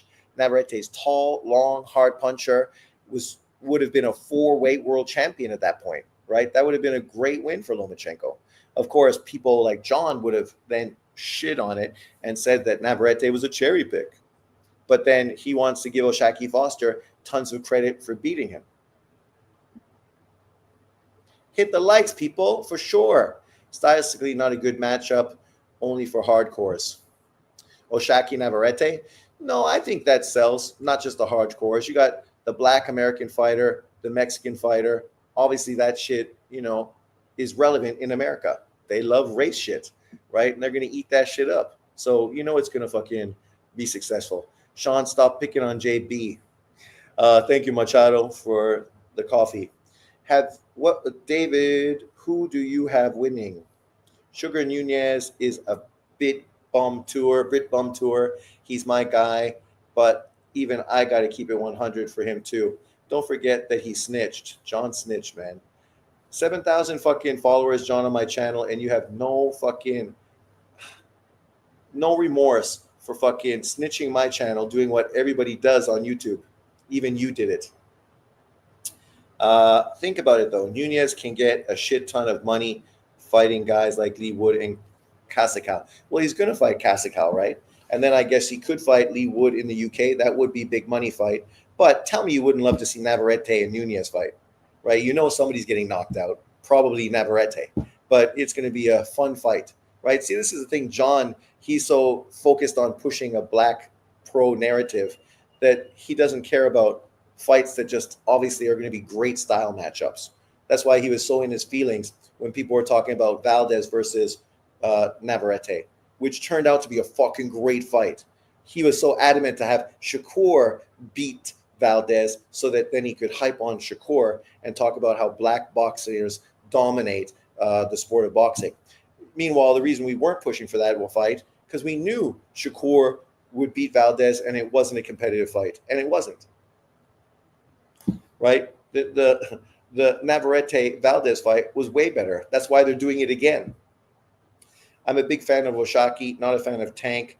What did I say here that was about race? I'm talking about boxing. John, you can't walk away from your channel and the fact we all see what you say on your channel consistently. And that you say I'm a racist, yet right now you're here trying to act like you're just here for boxing and you're being, And if you ever watch my channel, I say John's always respectful when he comes to my channel. So I don't get what you're saying. I sure do know who Sugar Nunez is, but you don't know how to spell his name. He has power. Nunez stops Navarrete. I agree. Oh yeah, Navarrete Nunez is a banger. Uh, that was a rat move. I never thought John would do something like that. I know. I had more respect for him. That's why when people say these troll channels are John, I always say that's not John. John wouldn't do that. But I didn't think he would fucking also get my channel shut down. And all my videos and all my hard work basically get shoved down the toilet. So would Valdez and Nunez either one of those guys? Huh? Oh, you think Valdez is going to beat Navarrete? Okay, yeah, good. So I'm glad you hope that happens, but good luck with that. I think Valdez is going to fucking still have PTSD when he steps in that round ring against Navarrete. And the first time fucking Navarrete hits him, he's going to fucking feel like he's back in World War II. Should we refer to John as Master Splinter? Is that even the real John? Damn. Yes, it's the real John. 100%. But let's move forward. Like, obviously, I wouldn't mind this Cruz fight. I just think it's funny that now, after, of course, Keyshawn makes this huge statement win, people are literally coming out acting as if he's ducking Cruz and this is a fight people want to see. Who the fuck wants to see this fight? This fight is irrelevant. But people are still going to push it just to hate on Keyshawn. Oshaki Foster Navarrete is a competitive fight too, unifying the belts. You know, I would have preferred Oshaki versus fucking the man that's moving up to get knocked out by Tank Davis. That's also a unification fight. Who you guys got being exposed or being humbled tomorrow? Well, I think Bam and Boots do the BBB and get the wins and move forward in their careers. Sean, you should know, yes? I got Bam and Boots looking funny. Isn't Tank fans putting roadblocks for Keyshawn with Edwin? What's Edwin? Are you saying Cruz is being jammed up there as a roadblock so that he doesn't call out Tank Davis? I mean, we know Tank Davis ain't going to fucking talk about fighting Keyshawn Davis. Oh, yes, they are. You're right. Yeah, people are jamming De Los Santos in there. I saw that on X today as well. And I even left a comment and said, what do you mean? Like, why would Keyshawn Davis fight fucking Edwin De Los Santos, a guy that Tank Davis should fight, instead of fucking bringing a guy up from 130. I mean, Keyshawn got a world title fight for the WBO. Why is he going to fight a fucking contender who's ranked below him? That fight makes no sense at all. And De Los Santos, based on his performance against Shakur Stevenson, did not win any fucking fans. Mexican boxing, number one, your predictions ain't shit. You said Lemos was going to beat Keyshawn. Did he say that? Oh, man, that prediction fucking aged well. Tank fans saying Keyshawn got to fight him. Why? If Keyshawn fights fucking Baranchek and becomes a WBO champion, it's way bigger. Now it's a unification fight. That's great fight. Keyshawn versus De Los Santos. Valdez might actually go the distance with Nunez because he's a little more jaw sturdy than Navarrete. Yeah. And when he looks bad versus Edwin, then Tank fans will clown and say, he ain't ready. Of course they will. Or he might see a repeat of the Baranchek performance. Laugh out loud. I'm just saying. Yeah, he said it in the live stream of the weigh-in. Who said what?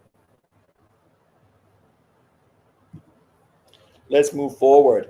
And obviously we're giving Keyshawn Davis his love, his flowers, because he earned them today in a big fucking way. Who do you think will be the next unified champion at 135? Keyshawn Davis. I got Keyshawn beating Tank right now. Sean, stop, Mexican boxing fan. Don't say that, because your prediction history is terrible. I'm saying that. Now you say it. It's bringing bad juju to me. Stop that shit. Lemos was a solid win. Solid. Sean, has there ever been a more protected fighter than Tank? Even Zerto and Munguia eventually stepped up. Just asking, why don't you like Shock? I'm curious to know why. I never said I don't like him, right? Like, I know why you will say it. It'll be on your channel that people, black racist boxing fans, hate on O'Shaquie Foster. I just think you are the epitome of a guy hyping up a dude, right? Which is ironic, consider all the fucking guys you shit on for being hyped up. You literally just made 2 fucking videos on your channel. One shitting on fucking Junto Nakatani, Romy Gonzalez, fucking Inui, and then hyping up fucking O'Shaquie Foster. Yet how can you put O'Shaquie Foster on the same fucking level as them? It's fucking insane. It ain't even fucking close to reality. We know you like him because he's black, okay. But then you're talking about people being hyped. But that's exactly what you're doing. He fought this guy, Robson Kansakow, twice, and he won the fight, but he didn't look good in the fight. You could say the second fight was maybe even more competitive than the first fight. He didn't fucking blow anyone away based on his fucking performance. He didn't win any fans. He's not being considered the best fighter at 130 right now based on his performances against that guy. You know, Shakur Stevenson beat that guy and beat him way fucking easier. It wasn't even close. There was no need to even push controversy. Right? Where are we? Latino beat Foster and Oscar beat him in the amateurs. John, how can you say Shock and Haney are better than Taraji? Do you know Taraji's resume and the number of world champions he has knocked out? Well, Evan, he's going to say there's no good fighters in those weight divisions because he's unfamiliar with them. He's familiar with the guys who fight in the States, so because he's familiar, they are better, right? But the fighters he doesn't know, then because he doesn't know them, obviously they are inferior. So, you know, whatever Taraji has done is second rate because he's fighting in small weight divisions. He's Japanese, so he doesn't spar black fighters, so he just can't be that good. And the fighters he's fought, I never heard of them, so fucking who are they? Right? But if Ken Taraji was a black American guy doing what he's been doing in those divisions, John would be fucking all over him like he is with O'Shaquie Foster. A 30-year-old dude who won a very good title by beating fucking a good fighter who moved up to fight him, never had a win in that division. He beat him, though, won the title, and then really has looked vulnerable in every single fight he's had since, except, of course, the fucking one bearded dude that he beat. Sean wants the boxing world to care about Foster so badly, but the reality is that guy will never be a star. And the irony is he chalks it up to racist boxing fans, but black American boxing fans don't care about O'Shaquie Foster. They don't talk about him. They don't care about him. And it tells you why he doesn't get more attention, because he's just not that fucking well respected, because he just hasn't done that much. And he could, and he can, and we will see, right? But at this point, what's there to be super fucking excited about?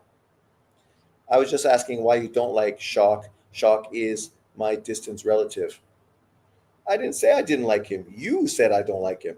And you will say I don't like him because he's black. And obviously I hate everybody that's black, right? According to you.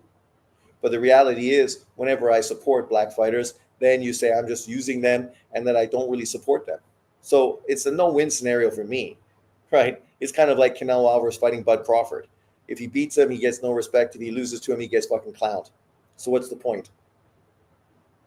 Right? The truth is, I want O'Shaquie Foster to do exactly what I want everyone to do. Fight the top fighters in your division. Prove you're fucking the man. Do that. And then you're there. I understand you say, well, that's what I want. I wanted to fight Navarrete.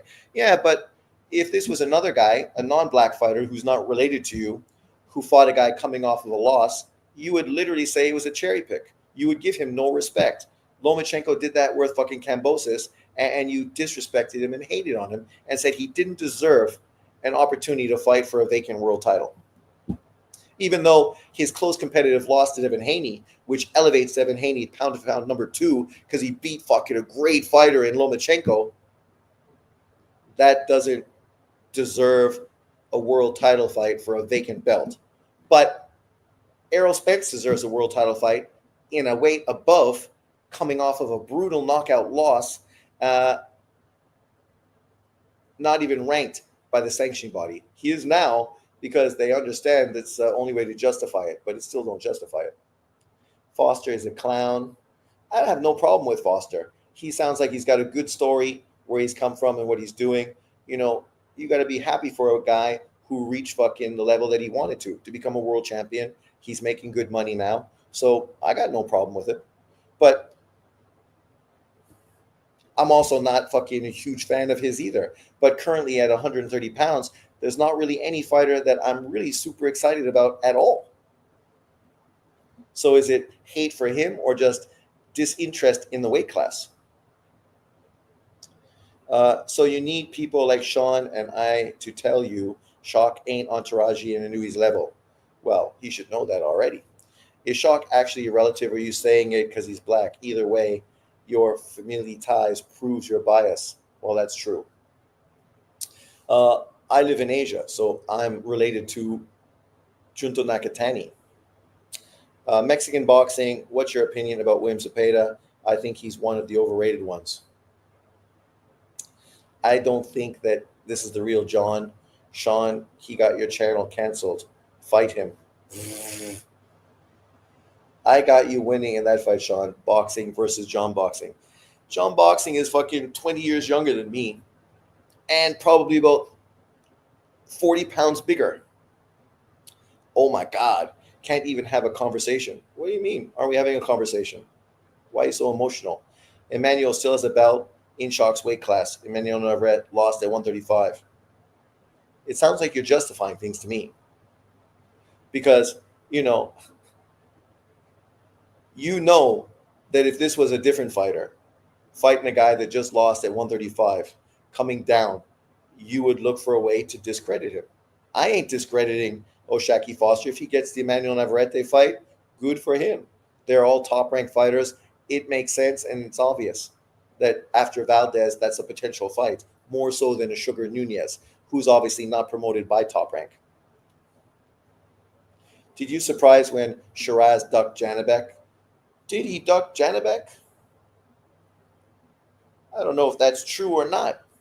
Just like I don't know when they said Janibek ducked him. I'm not somebody who jumps on this propaganda that people consistently put on social media and act like it's true. Stuff goes on in the back rooms we don't know about. I'm not privy to it, so I don't want to assume something. I sure hope Shiraz and Janibek fight. Me too. That's a great fight. Zepeda is the truth. Stay tuned. Rhea season. Shiraz ducks Janibek. Bro, Janibek will never get any of these cowards in the ring. Shake my head. What is Shara? Shariara, John? You mean Shiraz? They're talking about Laura and Shiraz now. I would be shocked and surprised if Shiraz crosses over to the PBC to fight Erislandy Lara when he's been on Riyadh season. It don't jive with me. I don't know that's the case. Fight Janibek versus Shiraz. Shiraz is fighting Lara. It's being reported. Yeah, I still have to see that like listed before I believe some of the hype. We hear all kinds of hype. To be fair, I mean, you fight Adamus, you fight Lara, you fight Janibek, you fight a world champion. For Shiraz, who's an up-and-comer, any of those fights make sense. The funny thing is he's the mandatory for the WBC, and he's the mandatory for the WBO. I don't think he's the mandatory for the WBA. I'm pretty sure he's not. So it seems weird that he's going that route, but okay. Rocky Hernandez is a bum. The WB ordered Shiraz versus Janibek. Looks like Shiraz walking away. That's another chinless front runner. Lara and Adamus are terrified of Janibek. Janibek, easy work for Shiraz. I don't gravitate towards every Mexican boxer. There are certain ones I like though. I think Shiraz is good and potentially the best fighter at 160 pounds, but he's still a guy who's just coming into contender status, right? A year ago, nobody even knew who he was. So, maybe he thinks fighting a 42-year-old Lara makes more sense. You get a world title, and then you could fight the other two champions. You have better opportunity to sell the fight and market it and make more money on the cut, right? Kind of like Keyshawn Davis winning the WBO title and then trying to get a fight with Tank Davis. But that's just me. I talk fucking common sense. Other people talk fanboyism.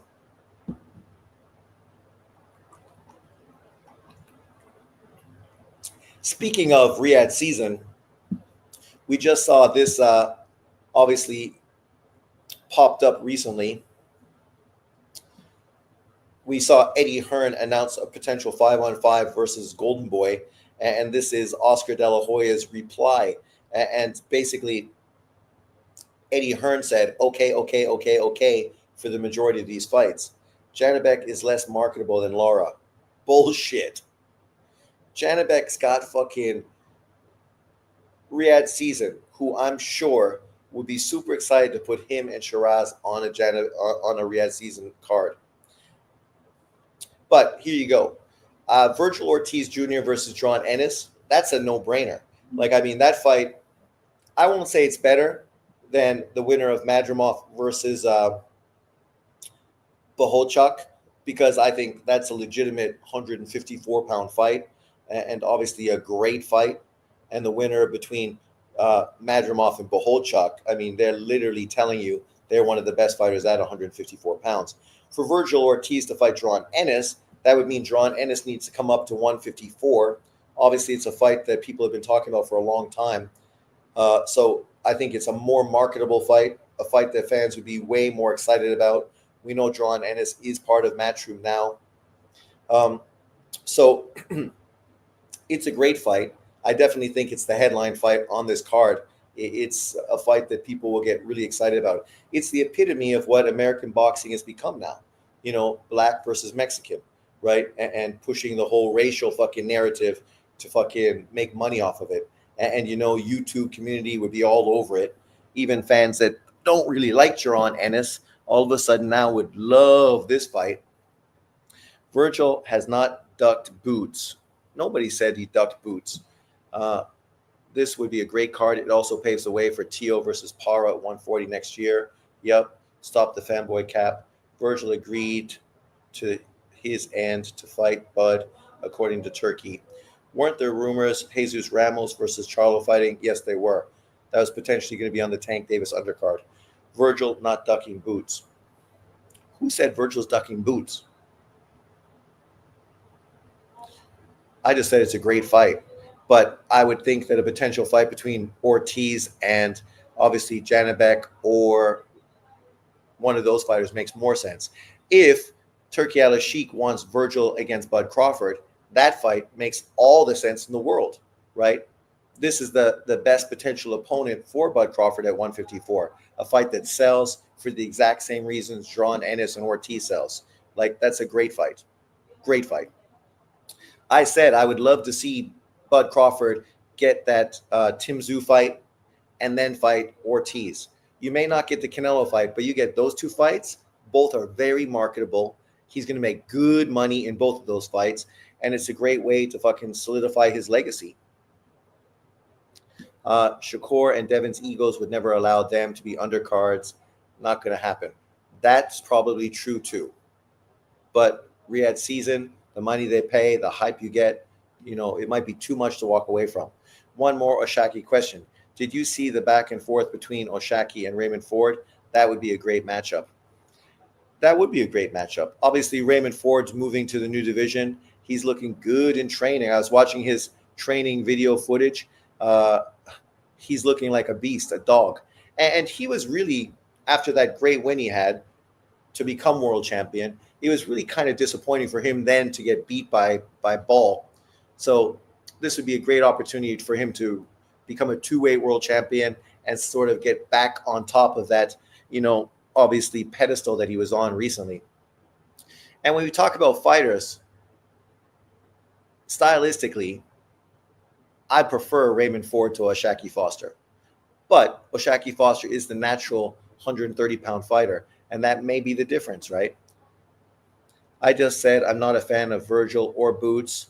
A lot of blacks think Virgil's running from Boots. Well, but that's typical, right? Typical. So, it is what it is. Then the next fight they're talking about is Munguia versus Pacheco. That shit would be fucking dynamite too. Because we were talking about the 168-pound division and how, currently, there's so many great fighters.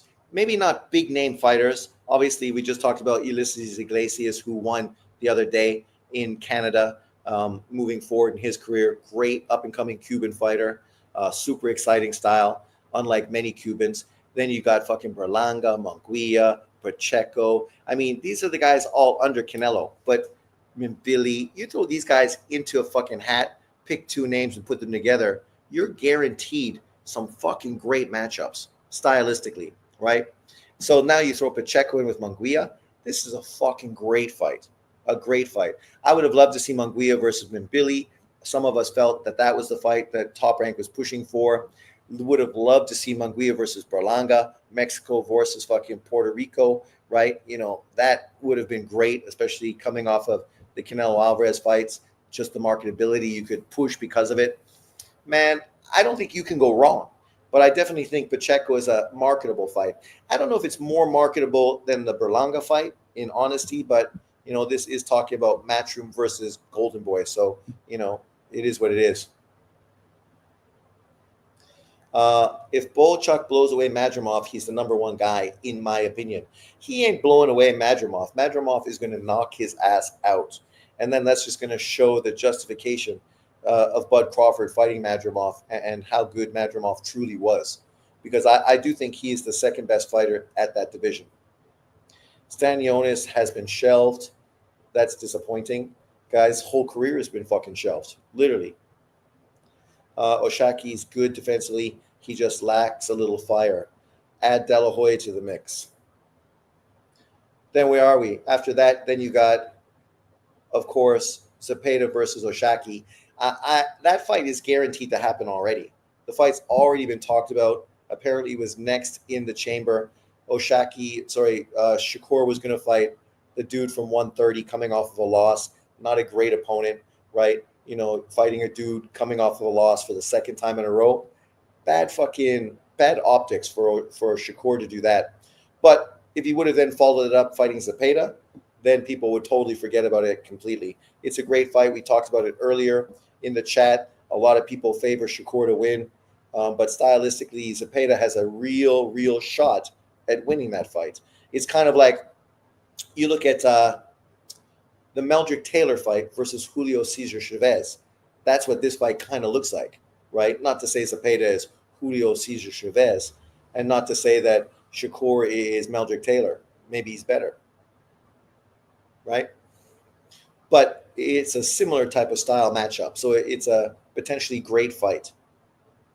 Munguia isn't going to go anywhere near Pacheco. Why?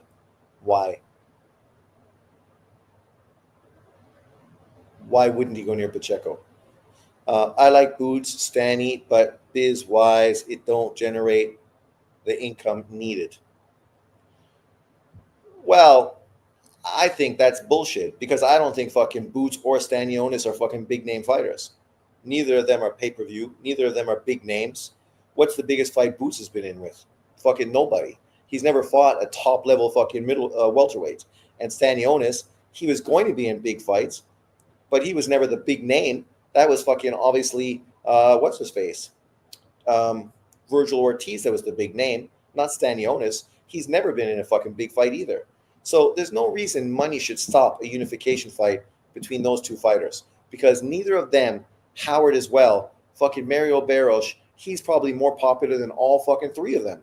He's the guy that's going on Netflix and going to make big money and get huge profile boost. Those three guys pricing themselves out, man. That would be an amazing card if it happens. Virgil might have lost to Stanionis. Yeah, Golden Boy knew it. Munguia beats Pacheco. Eddie is giving Boots more payday, payday. I think Butayev has been shelved too. That would be too bad. I thought Butayev is a good fighter. I was kind of shocked and surprised when he lost to Stanionis. Sean, it's Norman, not Howard. Whatever. That just tells you fucking nobody knows who he is. He has one big win, and now he's pricing himself out of fucking unification fights because he thinks he's fucking something special. But I can't even remember his fucking name.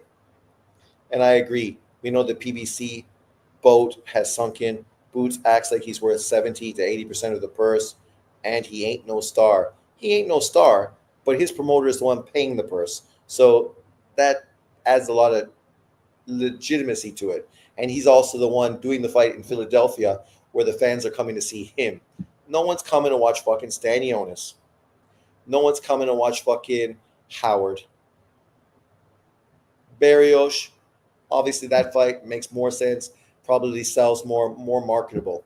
But I think Barrios is the worst out of all of them. If Munguia and Pacheco fought today, I'd favor Munguia by TKO. I like Pacheco, so I wouldn't be so quick to fucking dismiss him. But I got to give Munguia more props for obviously having better competition and doing more in the sport. Nah, Sherry stops Madrimov. No chance. I got Boholtop stopping Madrimov. Too Mexican boxing fan. Man, this is a guy you're picking who already got fucking flatlined. Dude already got flatlined. Yet, Madrimov fought better competition. And never got flatlined. Never fucking looked out of the depth. I mean, he did well against Bud Crawford. The problem was he didn't throw enough punches. Bud Crawford's dangerous. You don't want to fucking give him opportunities. Duarte, you're going to all see is the real deal on Riyadh season. All that, the list tank will duck. He's too old, isn't skilled enough to beat younger, bigger than him with skill. What's the last one? What? Duarte, Devin Haney, that shit ain't going to happen. But like they said, Devin Haney's not even a matchroom fighter. And for Devin Haney, I don't think he's interested in taking on a tough physical opponent for low money. He already showed his hand. He's hoping to get paid like a superstar. And that's why his suing makes some sense, because financially his career did take a financial hit by getting embarrassed by Ryan Garcia. So now you see, based on the low-level paydays he's being offered, that it did affect him financially. If he would have won that fight versus Ryan Garcia, he would be getting paid and offered far more money and better opposition. Facts, 100%. You know your boxing. Madrimov too scared to throw versus guys that can hurt him. I've noticed that about him. Mexican boxing is just say anything. Duarte Zepeda is the fight they need to make. That shit would be fucking dynamite. We rule boxing. Stay mad. 100%. This is our sport. Oh my God. Not having them fight slick brothers on the same card. Rocky Hernandez sparked your so-called best young boxer, Kamel Moten, but you guys ignore that. Who's you guys? You talking to John? So, as I said, I don't expect the Haney-Duarte fight to happen. Out of every fight we mentioned, that's probably the least likely fight to happen. And then, of course, you got Barboza-Ramirez versus Jack Catterall. This fight makes more sense if Lopez moves up in weight and joins 147 and vacates the WBO title. And then, obviously, the winner of Barboza-Ramirez could fight Jack Catterall for that vacant WBO title. And obviously, Jack Catterall, you need to have some UK blood on these Saudi Arabian cards, because the people that pay for these Saudi cards are the UK boxing fans, not the Americans. And you know this fight card won't do that well because the time frame in Saudi Arabia, it's too early for American boxing fans. Whereas this is perfect prime time for UK fans. But for UK fans, I don't know how excited they would be at this fight card, even though Ortiz, Ennis, Munguia, Pacheco, Zepeda, Shakur. I mean, Jesus fucking Christ, man. Like, those are legitimate 50-50-50-50 fights. You cannot be upset with a fight card like this. Obviously, Eddie Hearn is an English promoter, but there's only one fucking English fighter on this card. So I think potentially that could hurt it.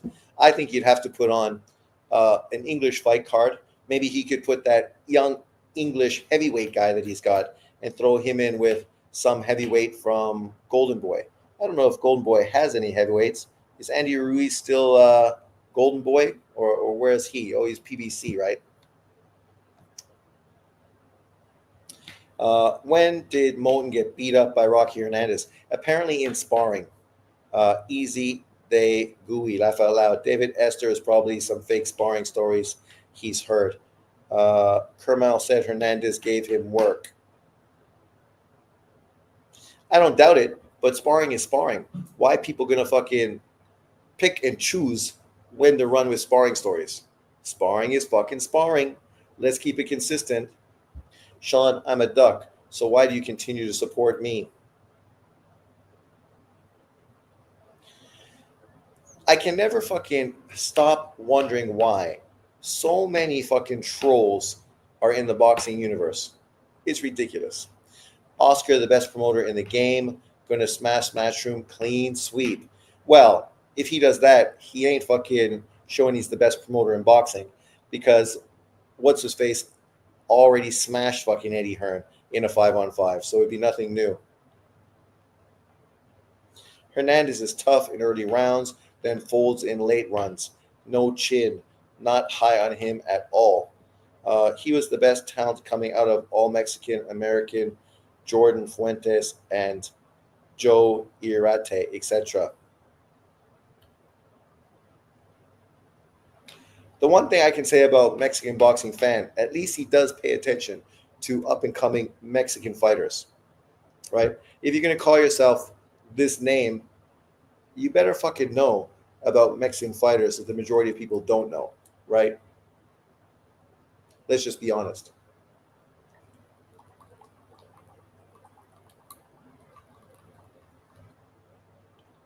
Ah, Eddie Hearn likes being Oscar's girl.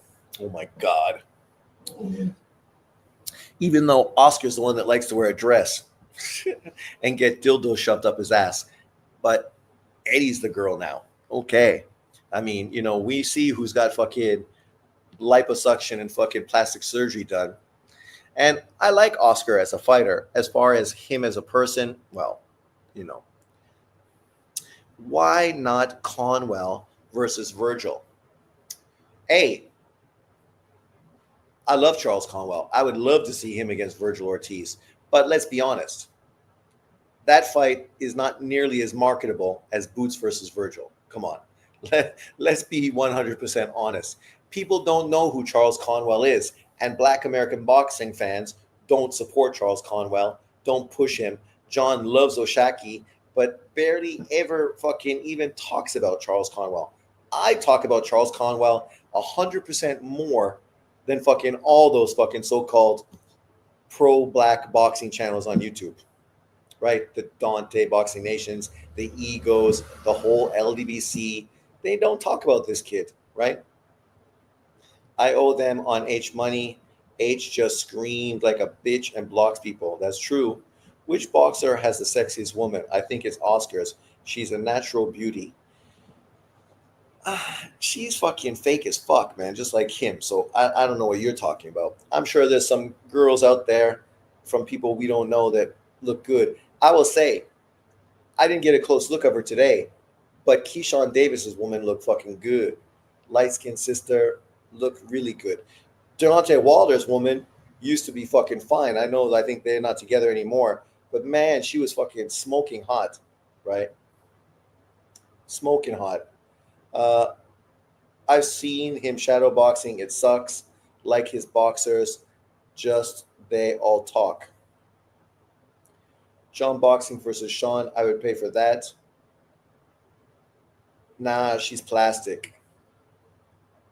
I was being sarcastic. Okay. I'm trying to think. I know DeGale's sister used to be hot. Some people would say that Caleb Plant's wife is hot. I never really liked Jordan, her look too much, even though I know Ryan Garcia wouldn't mind throwing it to her. Canelo's wife is gorgeous. Yeah, yeah, yeah. Canelo's wife is good looking too. Yeah, that's true. Uh, Sky Nicholson, no chance. I like that pink haired Japanese boxing girl. She's way sexier. Uh, I'm trying to think. B Hop's wife is good looking. She ain't bad for an older broad. And what's his face? Who's the guy that used to run Showtime? His wife is fucking good looking, man. Badu Jack's wife is beautiful as well. I'd not be surprised. European dude, probably got a little bit of game, lives in Saudi Arabia. Uh, nah, she's too masculine, Jordan Plant. I think so. The 102 girls. Mexican boxing, Sean hates his own Keck. What's Keck? Nah, she all right. He reminds me of a black that hates black women, but he's white. Makes me giggle. Me, I don't hate white women. I live in fucking Asia. Like, obviously, I got a fetish for Asian women. But, if I see a white woman that's hot, I don't mind appreciating beautiful girls, regardless of what race they are. Um, but let's just put this in perspective. So I went to high school, right? And junior high school, predominantly black schools, black and Italian. I'm neither black nor Italian. I played basketball. So I spent most of my time hanging out with blacks, not Italians. Uh, when I went to school, Italians had big hair, the boys and the girls. Not really a good look. Black girls, sexy, fit, right? Athletic. Um, they liked me. I liked them. Italian girls, they fucking hated everyone except Italians. They didn't like blacks. They didn't like fucking English white guys either. So my chances of dating them was limited and slim. Girls that weren't Italian, I was hitting on them and chasing them because they were open for me. Then I went to university. Uh, the only three black girls at the school, I fucking knocked boots with all three of them. But then, of course, I was dating all kinds of white girls and chasing Asian girls. And, obviously, you had a far bigger pool now in university. Uh, then, of course, I moved to Vancouver, and now my pool became very Asian. And then I moved to Asia, where my pool is super fucking Asian. And that's okay. I'm okay with it. Sky Nicholson is very attractive for a woman that was born from a mom in her 40s. Usually, old eggs can mess up offsprings. Looks though, faulty genetic recombination. Italian women are super picky. Laugh my ass out. They usually only date their own. Yeah, that's what I'm saying. It's weird, Sean, that sisters have always give us more attention than white toilets. White boy Winter Sean. I've always thought Paris Fury is very sexy and loyal to her man. She is. She seems like a good woman. I don't know if she's so sexy. She kind of looks a little bit trashy. Not really the kind of girls I chase after. But, I won't hate on her. Laugh my ass out. He did high guard.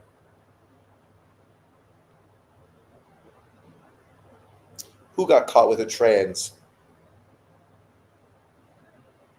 I know the great soccer player got caught with trans. What is it? Ronaldo. Brazilian Ronaldo. That was a big story. Kind of like who's the British actor that was fucking dating Liz Hurley and got caught fucking getting a blowjob from a black trans girl in fucking California?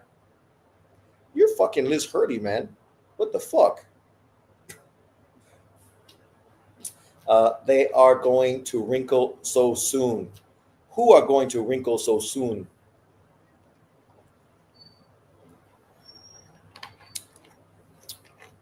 Last night, who was I hitting on? Asian girls. Oh, surprise. I was at the bar and all the girls mostly available that were attractive and not old were Asian, because I live in Asia. Keyshawn really calling out Javante. Yes, he is, and he should. That's a big fight, right? You start marketing that now, you go on to win a world title. Keyshawn Davis ends up being stuck in a position where he just got no fucking top opponents available to him, right? So then the fight just builds and builds and makes more sense. Ronaldo loved them Brazilian trans. To be fair, Brazil has some of the hottest trans women. No Homo sapien, no Diddy. I don't know. I don't know any Brazilian trans ladies, but we know Brazil definitely has an abundance of attractive women, right? Of all colors and shapes and ethnicities. Brazil is truly a smorgasbord when it comes to women. I would love to go to Brazil. Actually, one of the people I hang out with occasionally, have beers with, he was just in Brazil for business trip not that long ago. Said a lot of good things about it. But, ladies and gentlemen, we've been on for 2 hours. We are going to go live tomorrow for Boots and Bam. So jump in, enjoy. But for now, I'm going to go to the bathroom and go buy a coffee. I still have a bit of a headache from last night. So thanks for jumping in. I appreciate it. Everybody else, John Boxing, nice to see you as always. Don't go back to your channel and start hating on me, because that's just a bad look, brother. But later, everyone. Peace, broski.